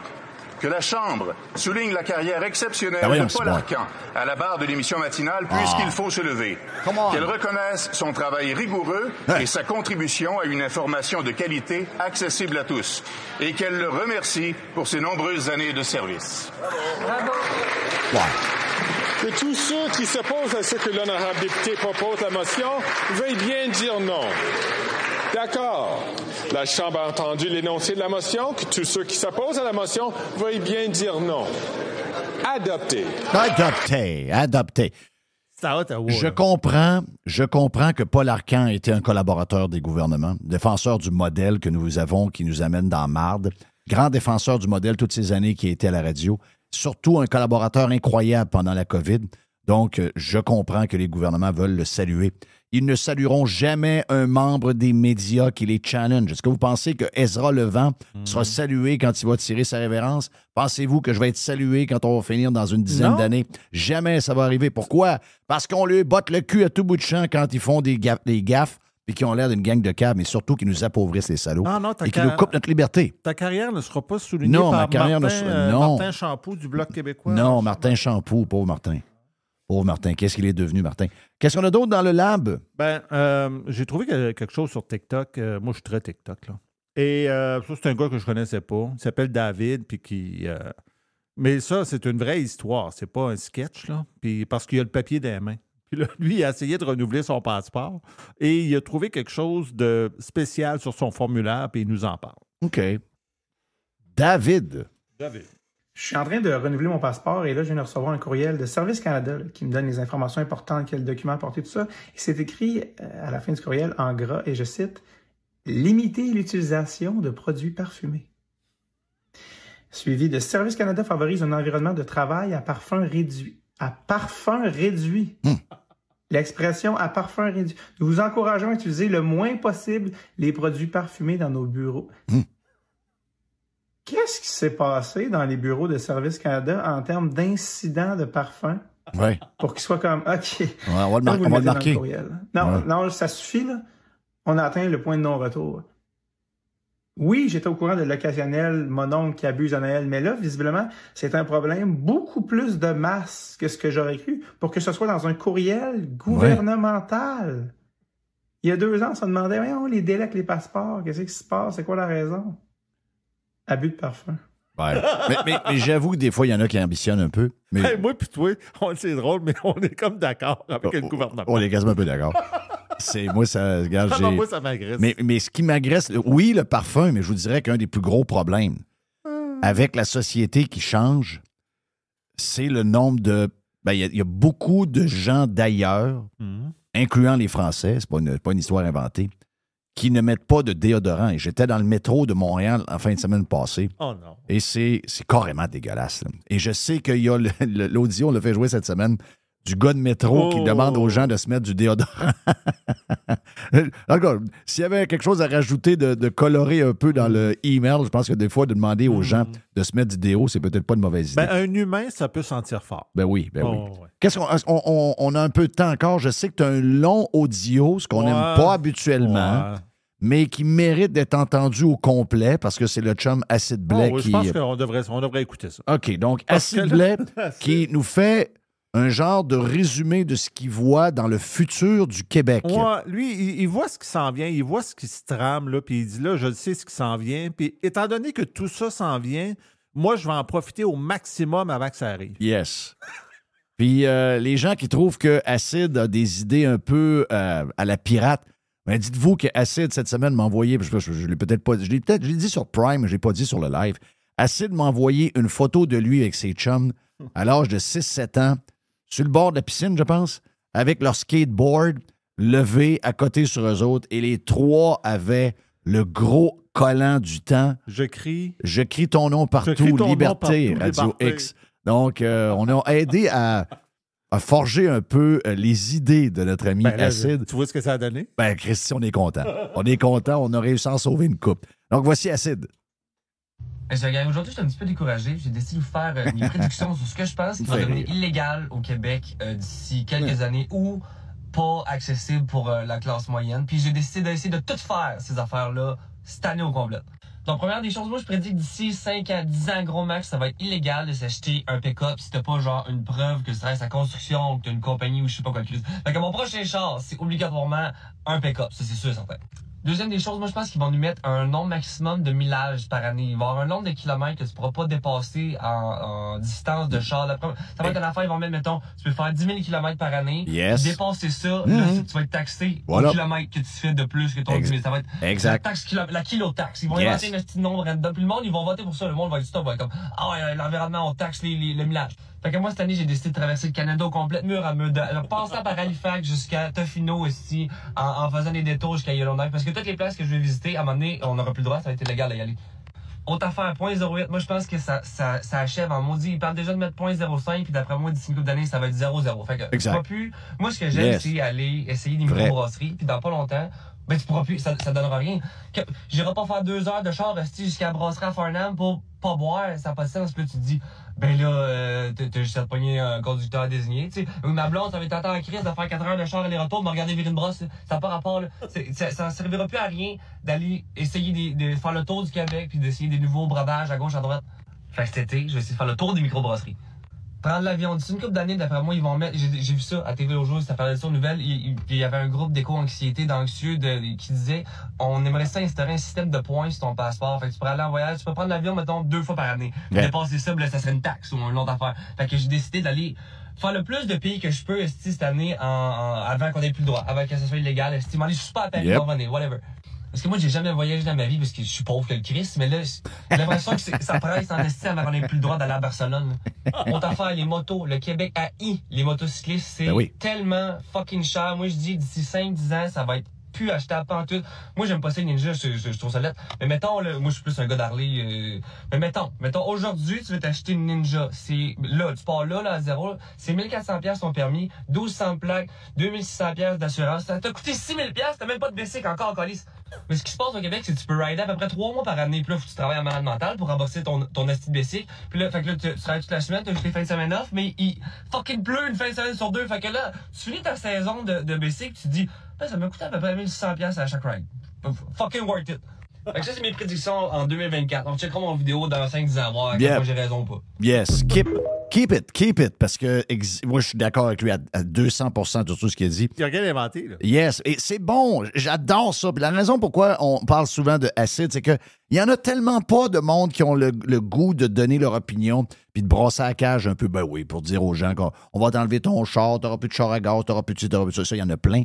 Mais d'aller à l'inverse, à contre-courant de tout ce qu'on entend dans le monde puis dans les médias, puis de s'exposer de même, puis de prendre ça prend du courage, premièrement, de le faire. Quand on vous présente Acide, ou on présente d'autres, on a vous a présenté il y a une couple de fois Roxane la banane, etc. Le but, c'est d'en avoir plus. C'est d'avoir plus de monde. Je sais que c'est pas tout le monde qui deviennent des personnages comme Acide ou qui ont de la couleur, puis sont des bons communicateurs, puis sont capables d'attirer l'attention. Je sais pas trop je sais. Mais des fois, ça peut être surprenant. Écoutez, la madame là, qui nous montre ses sous-marins, oui. Elle n'est pas capable de parler, elle n'est pas super belle, elle n'a pas l'air propre, et il y a plein de monde qui la regarde. Donc, donnez-vous une chance, puis who knows, peut-être que vous allez devenir une star comme Acide, puis plus il y en aura, plus ça va donner le goût à d'autres qui ont les mêmes idées que nous autres et que vous, que Acide, etc., etc. Et plus de gens vont se lever, moins de personnes vont être gênées. Oui, là, on met nos drapeaux pirates sur X, on s'exprime. Oui, on commence à prendre confiance en nous autres. Mais il faut utiliser toutes les plateformes pour avoir plus de monde possible qui donnent leur opinion, qui se lèvent, parce que là, la gauche, les médias, la gang qu'on voit tout le temps, ont pris le contrôle de l'agenda depuis plusieurs années, puis ces câlisses-là sont en train de tout démolir, ils sont en train de nous appauvrir comme ça se peut pas. Donc, il faut se lever debout, il faut se faire entendre. Toutes les plateformes sont là. On a toutes pour réussir, toutes pour qu'une genre d'armée de résistance soit là pour contrer le discours de gauche qui prend toute la place. Mon nom est Jeff Fillion. Voilà pour aujourd'hui, pour la version live. On a plus de stock pour vous autres sur la version Prime parce que c'est Freestyle Friday avec Carlos de Punisher. Pour s'abonner, allez sur radiopirate.com. Bon week-end, Mr. White. Bon week-end à Jerry. Bon week-end à toute la gang qui ont collaboré cette semaine sur Radio Pirate. On se reparle lundi. See ya!